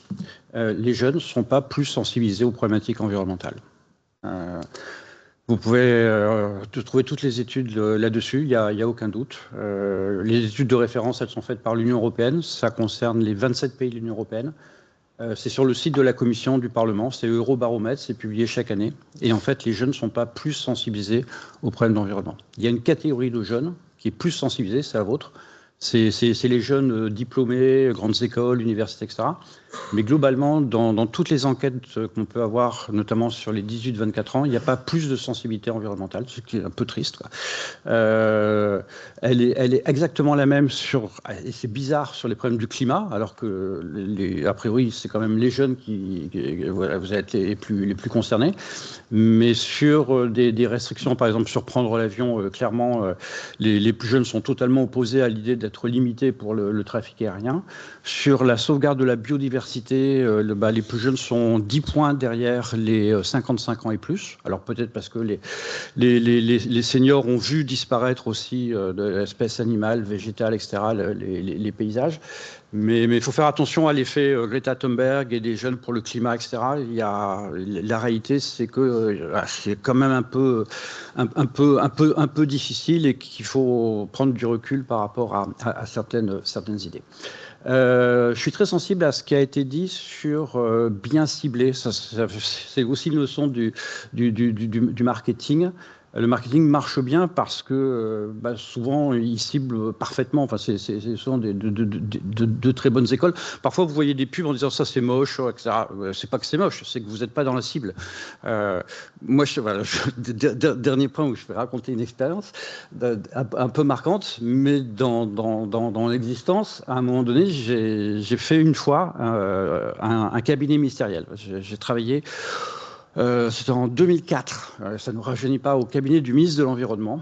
Et il m'avait chargé d'une mission qui était justement de mieux travailler les problématiques de communication, essayer d'embarquer un peu davantage les citoyens. Et j'ai une chance assez extraordinaire, c'est qu'au même moment où il m'a chargé de la mission, c'était 2 bureaux à côté, il y avait les gens qui travaillaient sur les problématiques de sécurité routière. Et 2004, c'est un peu l'époque en France où on commence à changer la tonalité du discours sécurité routière. Vous allez voir tout de suite où je veux en venir.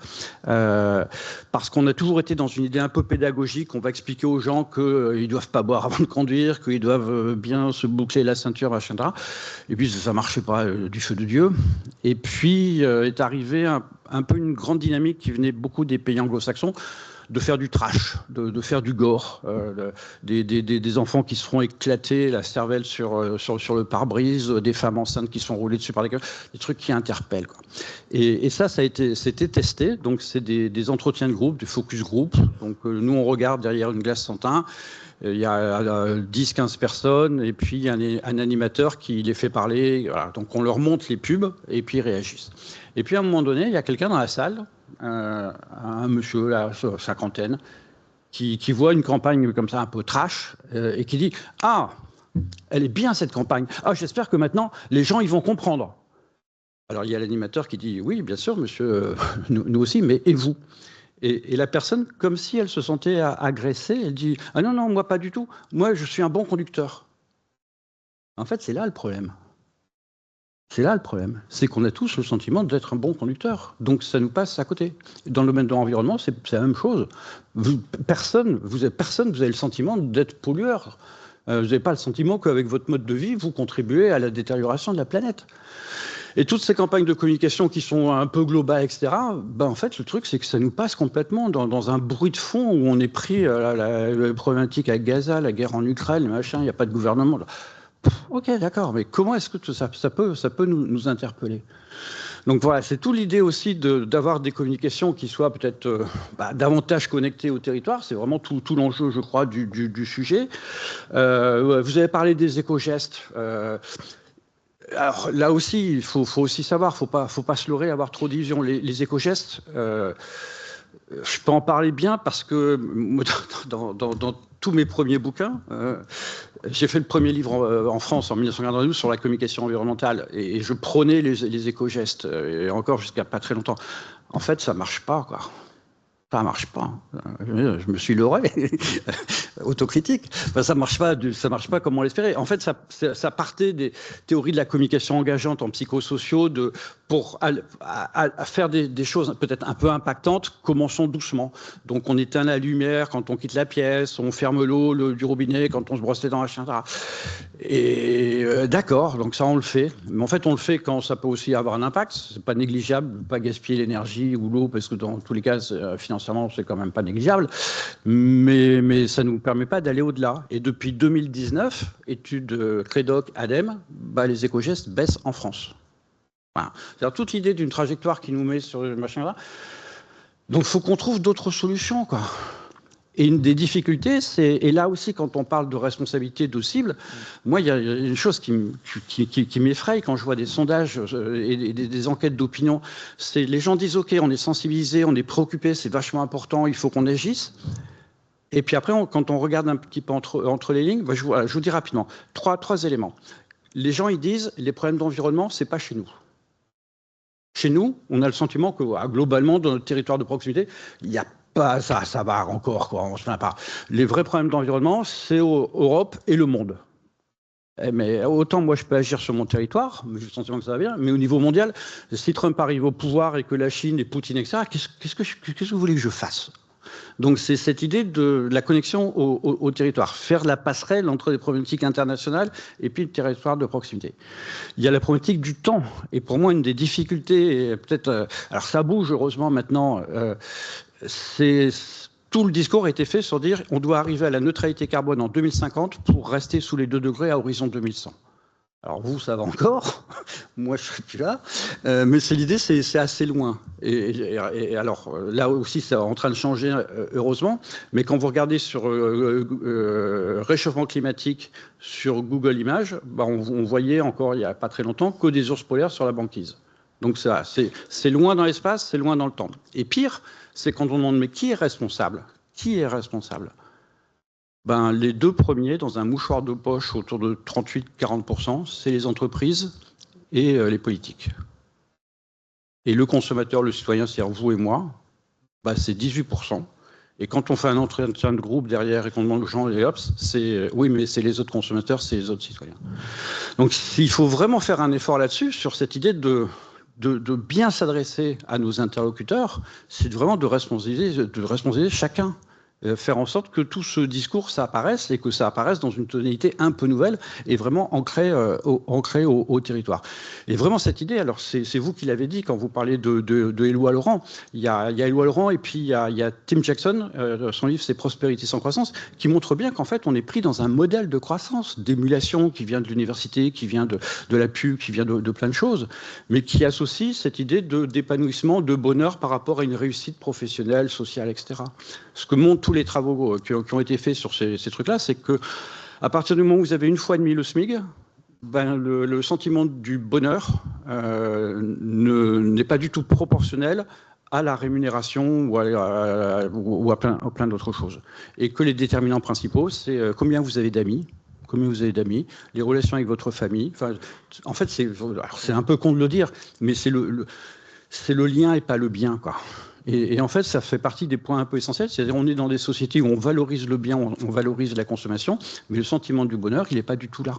Et donc, il y a aussi tout ce travail de communication à faire. Et c'est là où les problématiques de communication climat sont intéressantes, parce que pour moi, c'est aussi un levier pour une prise de conscience beaucoup plus importante. Voilà, je m'arrête là.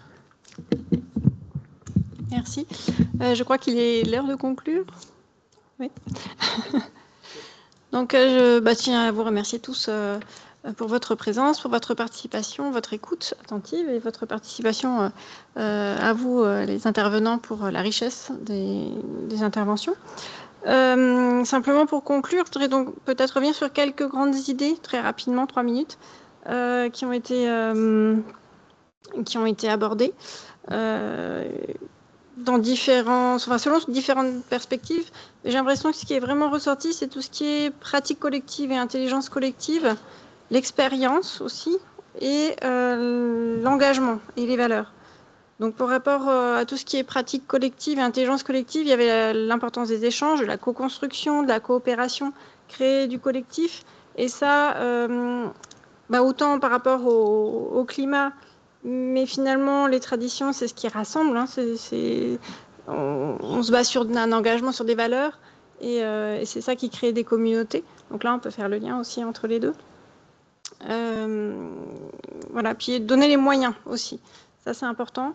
Donner les moyens à la fois aux gens de pouvoir se réunir, de se rassembler et de pouvoir travailler ensemble, justement, de pouvoir réfléchir ensemble. Donc l'idée peut-être qui ressort, c'est aussi la communication par les citoyens pour les citoyens, hein, par les jeunes pour les jeunes. Enfin, voilà, c'était une idée qui m'a semblé importante par rapport à tout ce que vous avez dit. Voilà, puis l'importance de l'écoute, bien sûr, qui est à la base aussi de toute communication. Je ne sais pas si vous voulez ajouter quelque chose pour conclure.